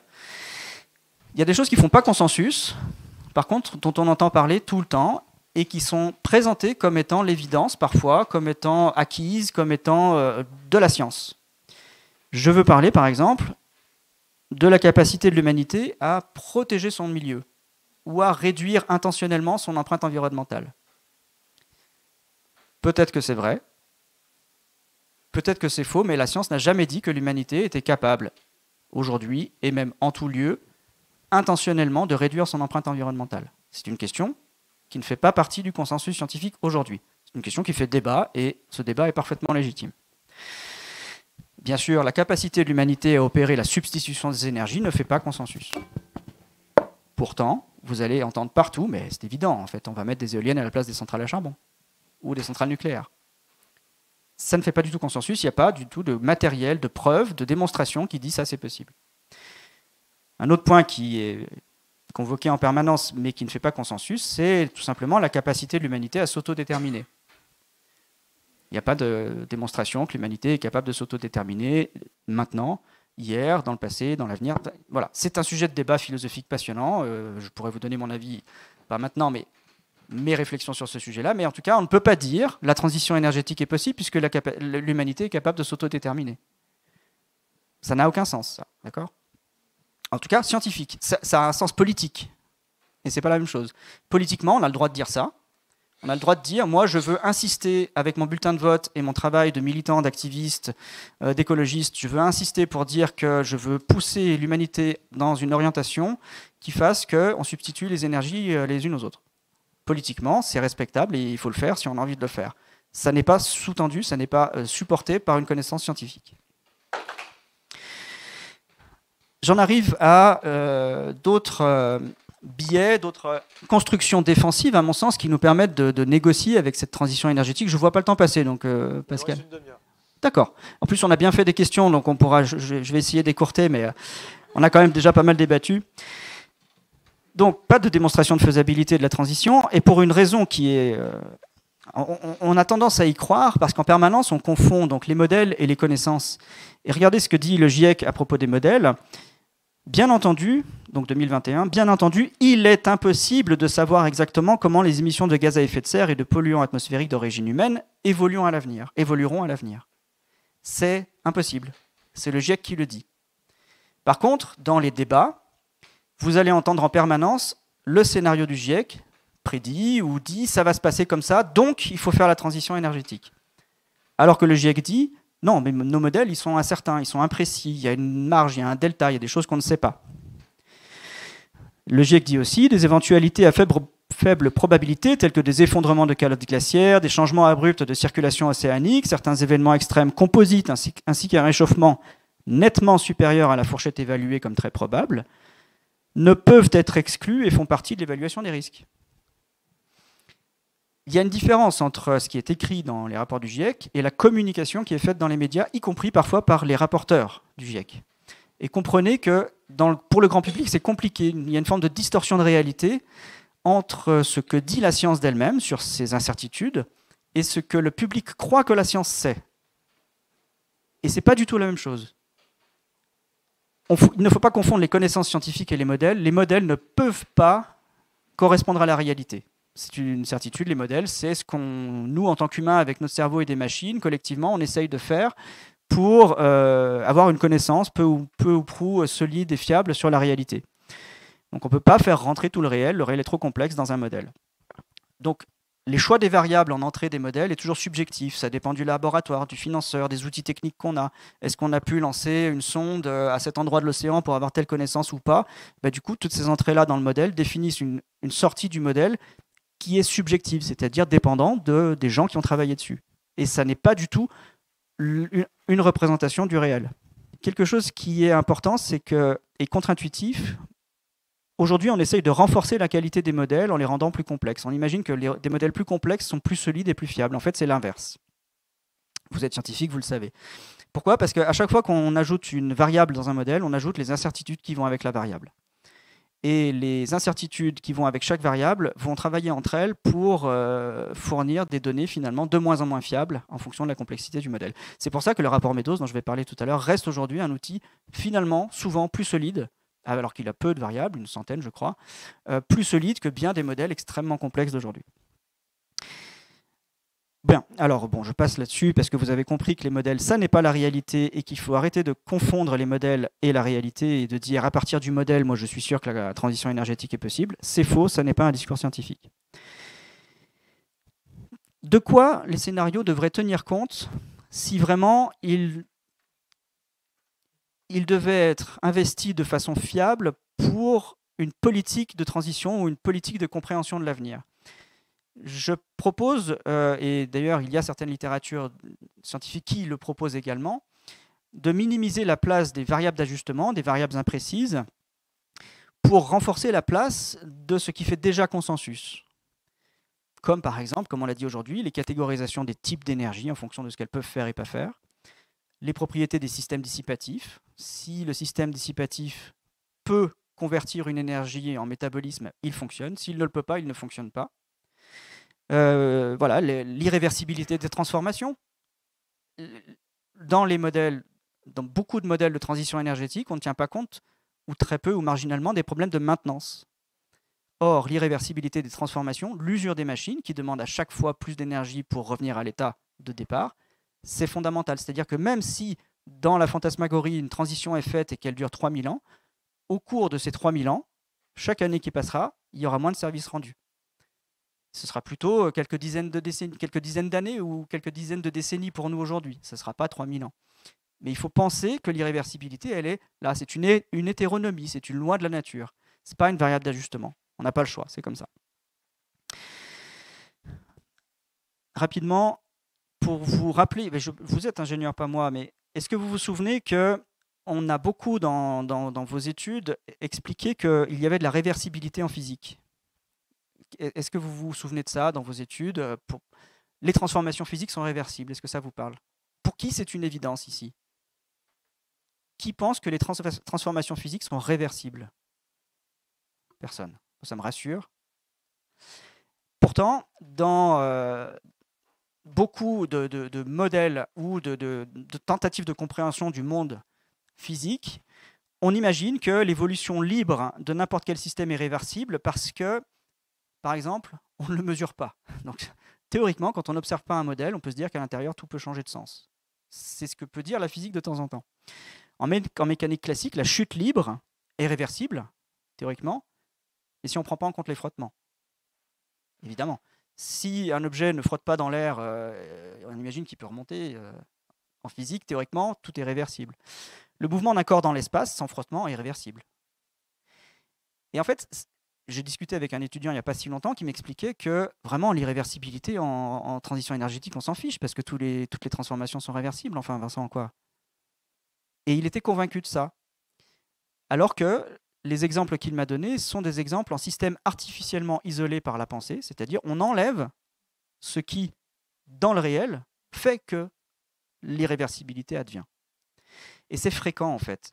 Je vous dis ça pas par besoin de vous contrarier, mais parce que j'ai beaucoup discuté avec des spécialistes qui ne voient pas le problème de l'irréversibilité et qui disent « mais enfin, en physique, les systèmes, les transformations physiques sont réversibles ». Et leur conviction est sincère, et je ne leur en veux pas, et je pense que c'est en partie leur formation qui leur a imprimé cette conviction. Et c'est comme ça, mais il faut la déconstruire. Ça n'arrivera jamais. La réversibilité n'est pas une donnée du monde à notre échelle. J'avance. Une dernière chose. On a beaucoup travaillé, et monsieur, vous me posiez la question du TRE tout à l'heure, du taux de retour énergétique. Les débats sur la transition énergétique sont tous, et là je vais être catégorique, tous ou quasiment tous quantitatifs. On a un problème de transition énergétique. Les centrales à charbon, c'est mal, donc on va faire tant d'éoliennes. Les centrales à charbon, c'est mal, donc on va faire tant d'efficacité énergétique, tant de taux de charge, tant de facteurs de charge, pardon, tant de durabilité, par exemple. Et ça, c'est du quantitatif. Or, le quantitatif, ça répond à des problèmes quantitatifs. Quand on a besoin de plus ou moins de quelque chose, on fait plus ou moins de quelque chose. Mais ça ne dit pas qu'une centrale nucléaire, même en très grand nombre ou avec une très grande efficacité, ou une centrale à fusion très puissante, ça remplace du charbon. Pourquoi? Parce que le quantitatif, il masque une question qualitative, dont on a parlé dès le début.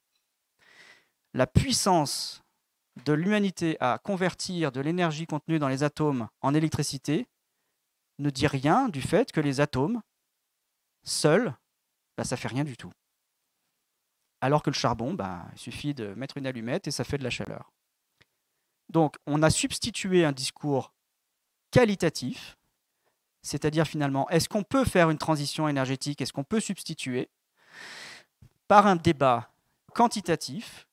On dit, la transition, elle est possible, et on va faire tant. Et on va se chamailler sur la puissance des machines, leur efficacité énergétique, leur localisation sur la planète, en Afrique du Nord pour les panneaux photovoltaïques, et c'est bon, on en fait X, et ça résout le problème. Non, c'est pas ça la question. La question, c'est est-ce qu'on peut, nous, société industrielle, faire tourner nos machines avec du vent? Et c'est pas du tout la même question. Ou des atomes d'uranium. Ou du deutérium. Alors, ce que dit Alain Grandjean, par exemple, sur les données quantitatives, il dit les données quantitatives sont des constructions sociales, des reflets de l'histoire, des valeurs et des rapports de force qui ont présidé à leur conception. Par exemple, le PIB ne dit rien de la répartition des revenus. Il faut bien comprendre que le quantitatif, dans la société, dans le débat politique, il masque souvent des aspects qualitatifs. C'est super d'avoir beaucoup de PIB si on est le pays qui a le plus d'inégalités sociales. Mais comme on va dire il y a beaucoup de PIB, donc une réponse quantitative très flatteuse, on ne va pas se poser la question des inégalités qui est du qualitatif. Et on va pouvoir glisser sous le tapis ce que j'appelle du collapse washing, toute la souffrance qui est inhérente à la production de PIB.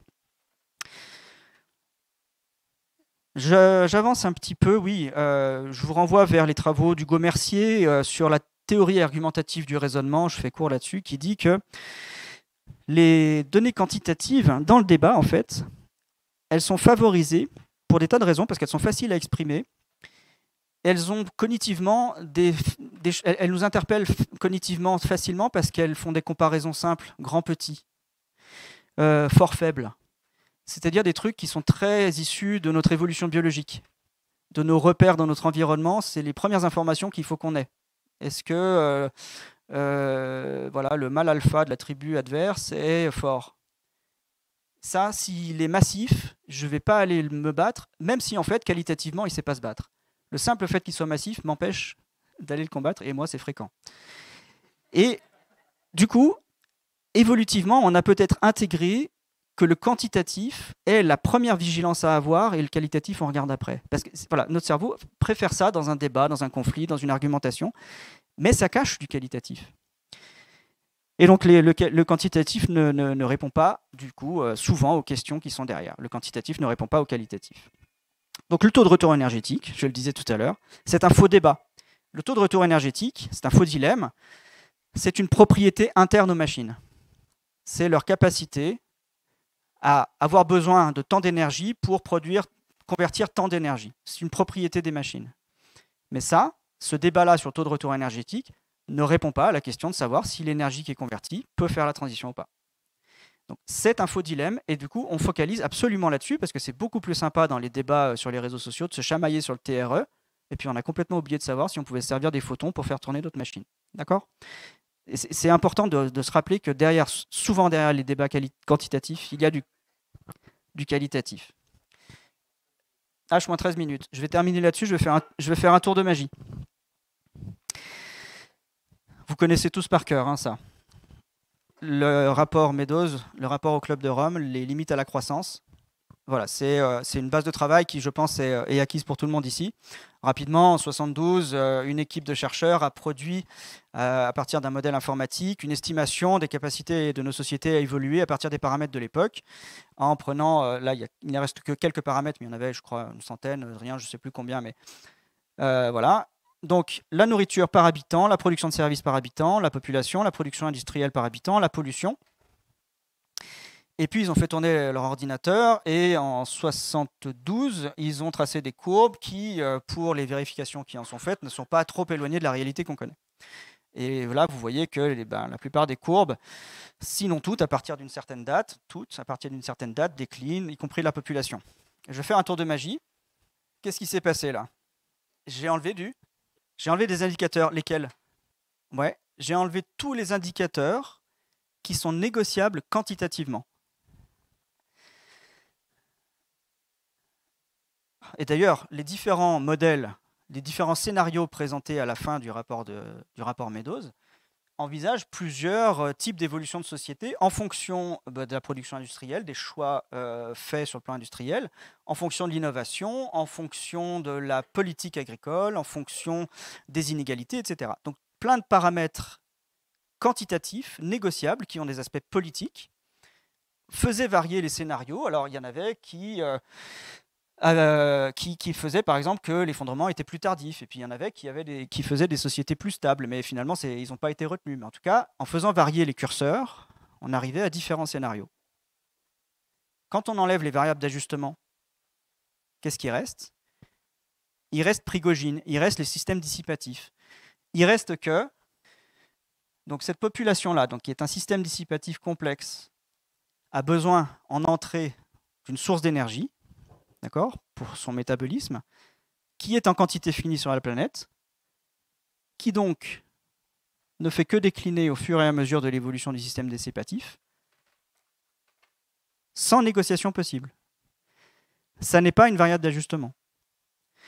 Ce qui peut varier, c'est le haut de la courbe, la stabilité de la descente, mais en aucun cas, à terme, ce système dissipatif peut continuer à croître, alors que la pente des ressources en quantité finie, elle ne peut que descendre, c'est physique.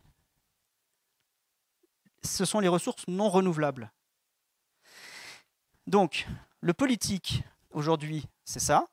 Est-ce qu'on va pouvoir faire plus ou moins d'industrie, de tel type de machine, de tel type de machin, telle agriculture, telle chose de société, quel niveau d'inégalité, etc.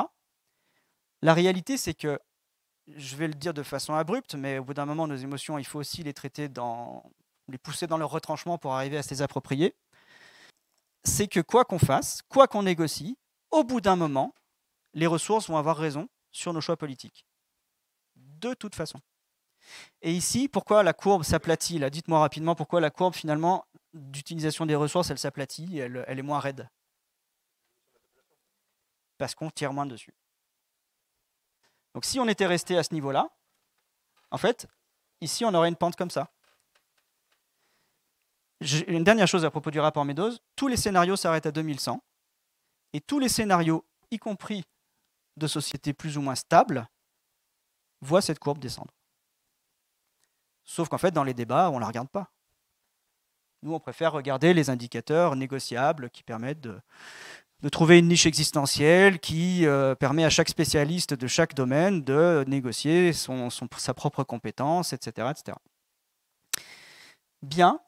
Allez, rapidement, bon, je fais très vite, mais ça, c'est une couverture qui, pour moi, est révélatrice de là où on se trouve sur le débat, dans le débat. C'est surtout ce mot, en fait, qui m'interpelle, c'est « réparer la mer ». Donc, ça veut dire qu'on a converti en choix politique quelque chose qui est de l'ordre du physique et qui n'est pas possible. Il n'y a pas un seul être vivant sur Terre qui a réparé quoi que ce soit dans son milieu. Tous les êtres vivants, depuis les premières cellules les premières cyanobactéries, ont pompé des ressources et de l'énergie dans leur milieu, elles ont impacté leur milieu, et il se trouve que l'ensemble a acquis des propriétés d'auto-organisation et que tout cela s'est régulé pour créer de la complexité, pas pour, mais en créant de la complexité. Mais tout cet ensemble-là a capturé l'énergie et des ressources tout le temps. Il n'y a jamais eu de réparation, il y a de l'auto-organisation, mais ce n'est pas la même chose. Bon, je ne m'étends pas trop. C'est pour dire qu'on en voit plein d'injonctions paradoxales dans le débat et que c'est compliqué de s'en sortir sur le plan émotionnel du coup. On entend tout le temps, nous avons l'avenir du climat entre nos mains. Vous l'avez déjà entendu. C'est affirmé comme si c'était une connaissance scientifique. Mais je vous ai dit tout à l'heure, on a tendance à convertir en connaissance scientifique ce qui ne relève que de la recherche, que des modèles, que des scénarios ou des simulations. Donc, je résume. On a l'avenir du climat entre nos mains si on peut substituer les énergies. Si le vent, les rayons du soleil et les atomes radioactifs finissent par être des sources d'énergie un jour pour nos sociétés. Si le taux de retour énergétique, on en discutait, s'oppose vraiment à l'irréversibilité des transformations physiques, c'est-à-dire si l'usure des machines peut être compensée par l'énergie qui est convertie par ces machines, ce qui pour moi n'a aucun sens, mais je ne vais pas y revenir. S'il est démontré que l'humanité est aujourd'hui pleinement capable d'autodétermination, c'est-à-dire non seulement de changer les lois du monde, les lois physiques, mais en plus de les maîtriser et d'orienter l'organisation de 8 milliards d'humains et de la sphère technologique qui maintenant régente un peu tous nos comportements. Donc si elle a la main sur tout ça, effectivement, là alors on pourra envisager une transition énergétique et on pourra envisager d'avoir la main sur l'avenir du climat. En attendant, il n'y a rien de tout ça qui fasse partie des connaissances scientifiques. Et je vous remercie pour votre attention.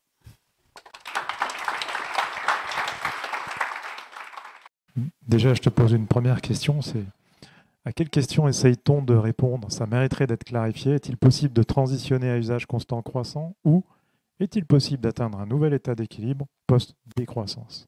Ah oui, elle est écrite ici. D'accord, les questions sont là.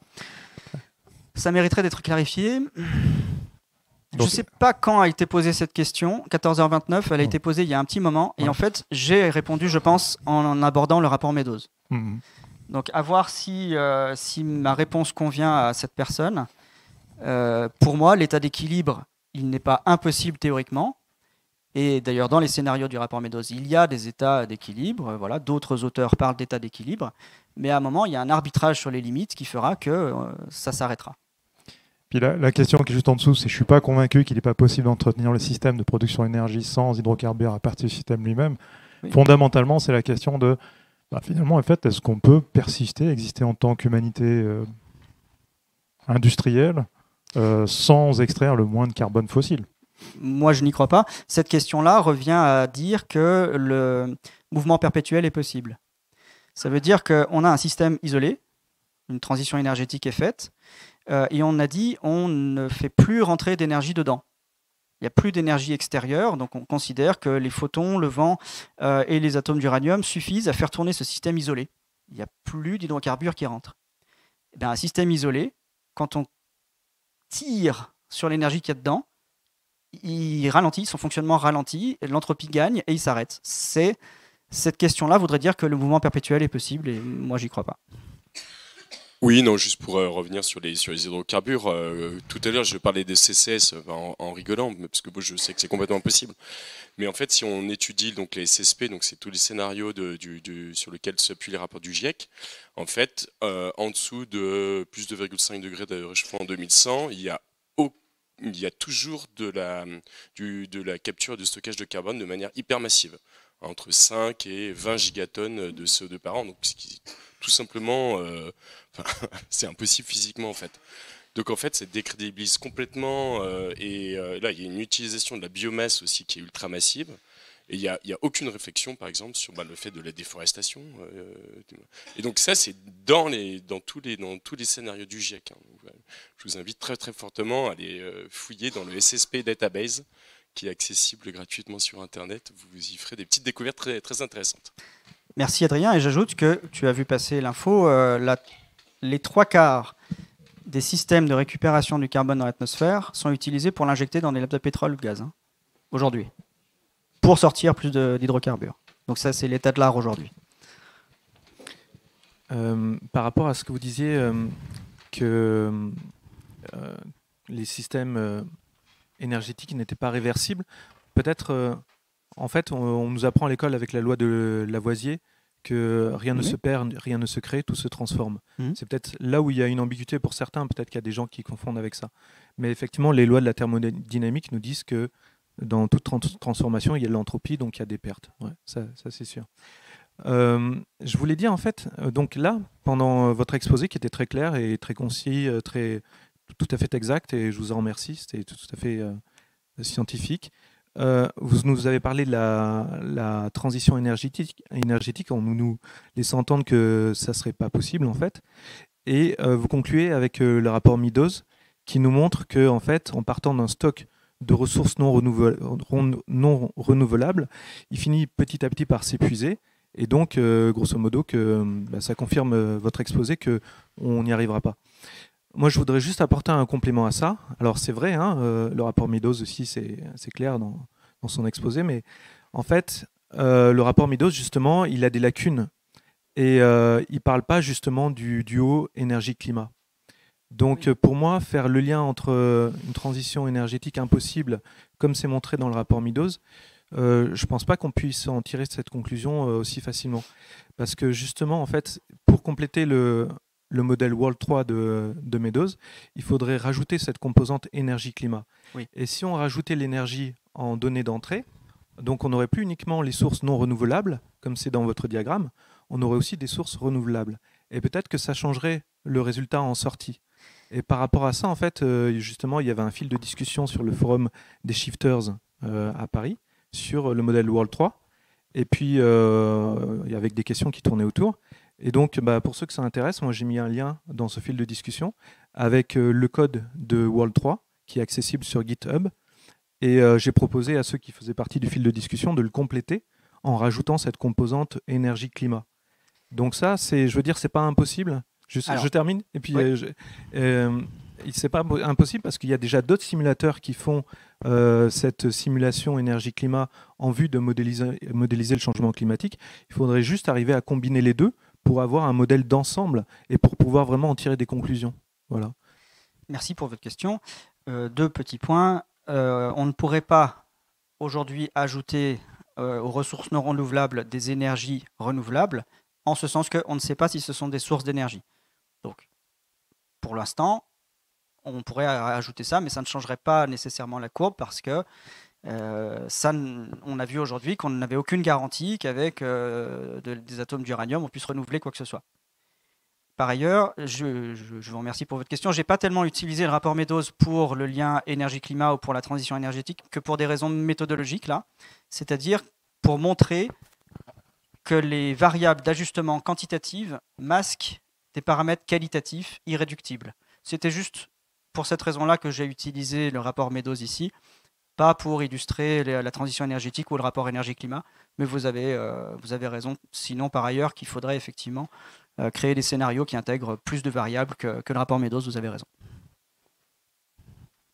Madame, parce que vous pouvez faire autant que possible parler de façon la diversité, monsieur. Et vous, madame, après. J'ai le malheur de ne pas être ingénieur, ou la chance, je ne sais pas. Je pensais qu'il y en aurait plus, en fait, des ingénieurs quand vous avez demandé. Parce que les questions, en fait, se tournaient beaucoup sur des solutions techniques. Et finalement, si je suis l'intégralité de votre propos, la question, c'est pas tellement de savoir, la question intéressante, c'est pas tellement de savoir si la transition énergétique est possible, parce que si j'ai bien compris la fin, de toutes les manières, les ressources s'épuisent et il y a une fin à tout, quelque part. Même la Terre, on sait aujourd'hui scientifiquement, je pense que ça fait consensus que ouais, ou peut-être pas, je sais pas, peut-être je me trompe. Il y a une fin à tout. Donc, et en fait, vous avez aussi accentué sur la durabilité en fait de tout. Est-ce que c'est plus en avance, mais au bout d'un moment, voilà. Et la question, ce serait plutôt de savoir comment on fait pour que l'humanité en fait dure le plus longtemps et surtout dans quel sens philosophique en fait. Et parce que là, on parlait de plein de trucs d'ingénieurs, etc., mais il n'y avait pas de sens derrière. En fait, je veux dire, c'était surtout pour continuer ce modèle, cette société thermo-industrielle. Mais est-ce qu'il faut continuer en fait? Merci. C'est exactement, en fait, là je suis obligé d'avoir fait une conférence très technique et peu philosophique, mais la question que vous posez, c'est celle qui est sous-jacente. C'est-à-dire que pour envisager un avenir à l'humanité dans les meilleures conditions possibles et dans la meilleure option de durabilité possible, ce qui est mon souhait. À mon sens, la première chose à faire, c'est de ne pas faire d'erreur. Je pense qu'on se suit là-dessus. Et pour ne pas faire d'erreur, il faut pointer là où la réalité disqualifie les croyances. Aujourd'hui, la réalité disqualifie massivement la croyance en la substitution des énergies. Et c'est pas un petit peu, on a battu le record d'émissions de CO2 cette année. En Europe, on ne peut pas s'appuyer sur les ENS, les énergies dites de substitution, pour pallier la crise due à l'agression de l'Ukraine par la Russie. On n'y arrive pas. Donc, aujourd'hui, ce ne sont pas des supports de transition ou de conversion d'énergie qui sont suffisants pour faire fonctionner nos sociétés. On ne voit pas de confirmation, donc on pose l'hypothèse de comprendre pourquoi. C'est ce que j'essaye de faire. En essayant de comprendre pourquoi, on peut détecter éventuellement des erreurs, voire des effets contre-productifs de nos croyances, c'est-à-dire le renforcement synergique des énergies. On croit se donner les moyens de faire une substitution. En fait, on donne les moyens à l'industrie d'exploiter encore plus les hydrocarbures, de maintenir la résilience des sociétés thermo-industrielles, de les faire durer plus longtemps avec tous les travers et toutes les destructions qu'elles engendrent sur le milieu. Donc nos croyances, sur le plan philosophique, sont ce qui nous amène vers le pire. Donc mon travail aujourd'hui, c'est de les révoquer pour qu'on puisse commencer à faire un travail politique, éthique, moral, philosophique. Le politique doit se dissocier des modèles scientifiques qui ne peuvent pas faire consensus, qui ne sont pas des connaissances scientifiques, pour se bloquer sur ce qui fait consensus, c'est-à-dire le monde est limité, on ne pourra pas dépasser certains seuils, etc.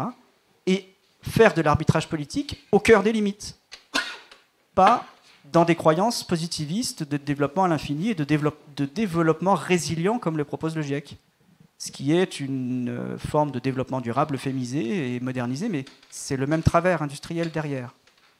Donc je vous rejoins, la suite, c'est un discours philosophique et politique. Je vous remercie pour votre question. Madame. Bon, il a commencé un peu en parlant d'autre chose que de solutions techniques. Merci beaucoup. Donc moi, je comprends qu'il va falloir faire encore plus d'éducation pour faire la différence entre connaissances scientifiques, consensus et recherche. Par contre, on a parlé pas mal de neurosciences au début, des biais de notre cerveau. Alors, comment interpeller notre cerveau, l'intéresser sur les vrais enjeux qualitatifs sans faire appel aux arguments quantitatifs. Et surtout dans une assemblée comme celle-là, remplie d'ingénieurs, j'en fais partie, qui reviennent toujours en voulant retomber sur nos pattes avec du quantitatif. Oui, c'est une vraie question. Il y a de la recherche sur ces questions-là qui, pour l'instant, ne montre pas de technique, à mon sens, valable. Il y a du matériel dans la théorie de la décision, chez Christian Morel, par exemple. Je vous renvoie vers une thèse que j'ai déjà évoquée, d'Hugo Mercier, d'Anne Sperber. Il y a beaucoup de recherches sur le cerveau bayésien, sur les biais cognitifs. Je vous renvoie vers quelqu'un qui fait une excellente pédagogie sur les biais cognitifs qui s'appelle Albert Moukébert. qui travaille justement à déconstruire auprès d'une société de conseil les liens qui peuvent exister entre le fonctionnement de notre cerveau, nos illusions et nos échecs écologiques. Donc Albert Moukébert, je n'ai plus le nom de la société pour laquelle il travaille. Je vous oriente vers ces recherches ou ces personnes-là. Moi, mon opinion personnelle, c'est, je vous l'ai donné déjà, c'est vraiment aller titiller le matériel solide scientifique, le partir de ce qui fait consensus déjà, partir de ça et poser des hypothèses à partir de ça. Ne pas partir du fait qu'il est sûr qu'une transition est possible, parce que ça, c'est... je peux vous renvoyer aussi vers les travaux sur le locus externe, le locus interne en psychologie sociale, qui montrent que la société occidentale est cette société qui a formaté les esprits pour penser à partir de l'interne vers l'extérieur. On a un biais cognitif qui fait qu'on réfléchit d'abord en locus interne. Donc on réfléchit d'abord en taux de retour énergétique, on regarde quelles sont les propriétés d'une machine, et puis on regarde ce que ça fait sur le monde. Et en fait, il faudrait commencer à apprendre à fonctionner à l'inverse, c'est-à-dire quelles sont les lois du monde, et comment je peux faire une machine là-dedans. Mais c'est un mouvement cognitif qui est exactement l'opposé. Quel possible m'offre la loi de la thermodynamique, les lois de la thermodynamique. Et ça, effectivement, je pense que c'est une rééducation qui devrait se faire, qui demande une mutation culturelle profonde. Je ne sais pas comment, mais je pense qu'on pose déjà quelques pierres pour avancer. Je revenais sur la problématique, par exemple, vous souleviez tout à l'heure des panneaux solaires dans le désert. Je crois que vous parliez d'environ 1000 km par 1000 km ou choses comme ça. En fait, alors déjà, c'est beaucoup plus grand que ça. Ça serait environ 9 millions de kilomètres carrés qui seraient nécessaires, avec pas seulement des panneaux solaires, mais de couvrir également le Sahara d'éoliennes. Et ça revient on va dire, c'est une variable d'ajustement, comme disait Vincent, économique, voire politique, de dire on peut investir pour construire ça. Et en effet, dans l'étude, c'était une étude chino-américaine, ça permettrait d'alimenter le monde entier en électricité. Or, pourquoi c'est pas fait jusqu'à présent? On se demande, à la limite, on pourrait dire tous les pays investissent et on fait ça. Ça aurait, comme toute solution, et je pense que ça parle aux ingénieurs, on réfléchit à un problème, on trouve une solution. Or, il y a toujours des effets secondaires.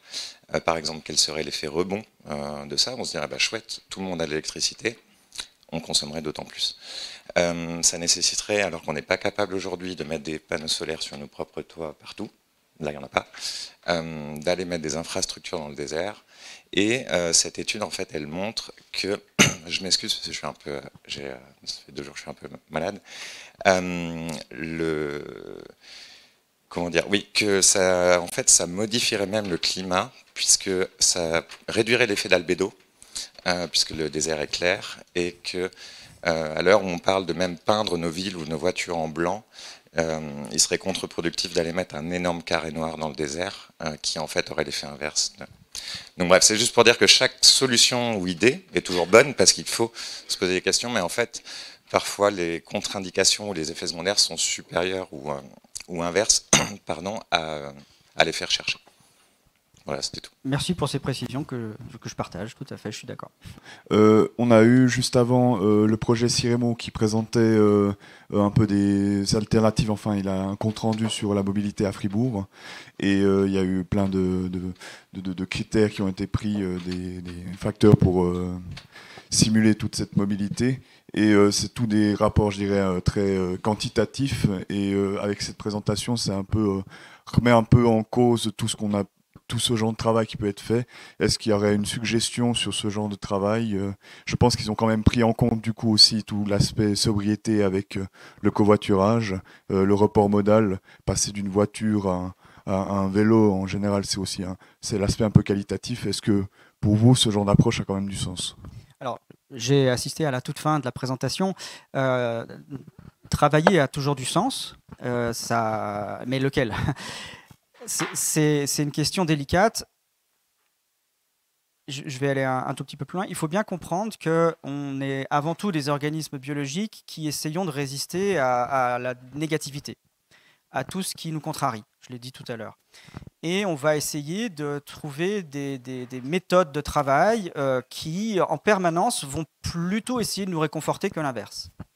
Et il est possible, je n'ai pas écouté tout le travail de ce matin, que parmi les motivations des travaux de ce matin, il y a une part de cette motivation tout à fait respectable de d'abord protéger ses émotions à soi et de protéger celles des autres. Il n'y a pas de problème là-dessus. Donc on va plutôt aller faire des propositions en fonction des possibles immédiats que les gens sont capables d'entendre, la transformation des rapports modaux, la sobriété, tout ça, c'est entendable. Est-ce que ça va se réaliser? Je ne sais pas, je n'ai pas d'avis. Mais en fait, ce n'est pas tellement la question. Là, on fait tous des travaux qui nous protègent, nous rassurent, nous réconfortent sur l'avenir. Si on veut vraiment être sûr que ça réduit les émissions de CO2, c'est un autre travail. Pardon, je suis un peu rude peut-être, mais c'est un autre travail. Et il est possible que cet autre travail, on ait déjà la réponse, mais qu'on ne veuille pas l'entendre. La réponse à l'autre travail qualitatif, c'est si on veut réduire son empreinte écologique, il faut réduire la transformation du monde qui nous permet d'avoir des revenus à la fin du mois. La première chose à faire, surtout pour nous les plus riches, c'est réduire nos revenus, le PIB pour un pays, le chiffre d'affaires pour une entreprise. Et là, je suis un peu plus confiant pour le dire parce que Jean-Marc Jancovici le disait hier devant l'IGFA, je crois, des financiers. De toute façon, c'est moins 5% par an au minimum. Sauf qu'il est encore un peu ambigu parce qu'il dit c'est moins 5% de CO2, d'émissions de CO2 par an, mais il ne dit pas très directement que c'est aussi moins 5% de chiffre d'affaires par an. Sauf que je vais encore renverser le truc. Même en réduisant le chiffre d'affaires de 5% par an, PIB, etc., revenus, salaires, eh ben, on n'est même pas sûr qu'on aille plus vite en termes de réduction d'émissions de CO2 que ce que le réel nous permet. De toute façon, c'est le seul levier qu'on a, c'est réduire la production de richesse. Et après, on peut faire du changement de modalité de transport, du changement de mix énergétique, etc. Mais si on fait dans l'autre sens, c'est-à-dire on change les moyens techniques et après on regarde le PIB, bah déjà on ne regarde pas le bon indicateur. Si on veut vraiment réduire les émissions de CO2, on regarde le PIB et on voit ce que ça fait sur la technique. Et c'est un peu ce que je disais à madame, c'est pas le même sens causal. Tu vois? C'est pour ça que je disais c'est des autres travaux, c'est d'autres travaux. Et je pense qu'on peut articuler les travaux tels qu'ils sont faits aujourd'hui avec cette causalité-là. On part de la technique, de l'usage, et on regarde ce que ça fait sur le PIB ou le CO2. Les articuler avec une autre démarche qui part de la production de richesse, qui dit on va la réduire et on regarde ce que ça fait sur la technique. Mais tu vois que ce n'est pas le même mouvement. Ouais. Voilà. Merci beaucoup Vincent, je crois qu'on peut l'applaudir.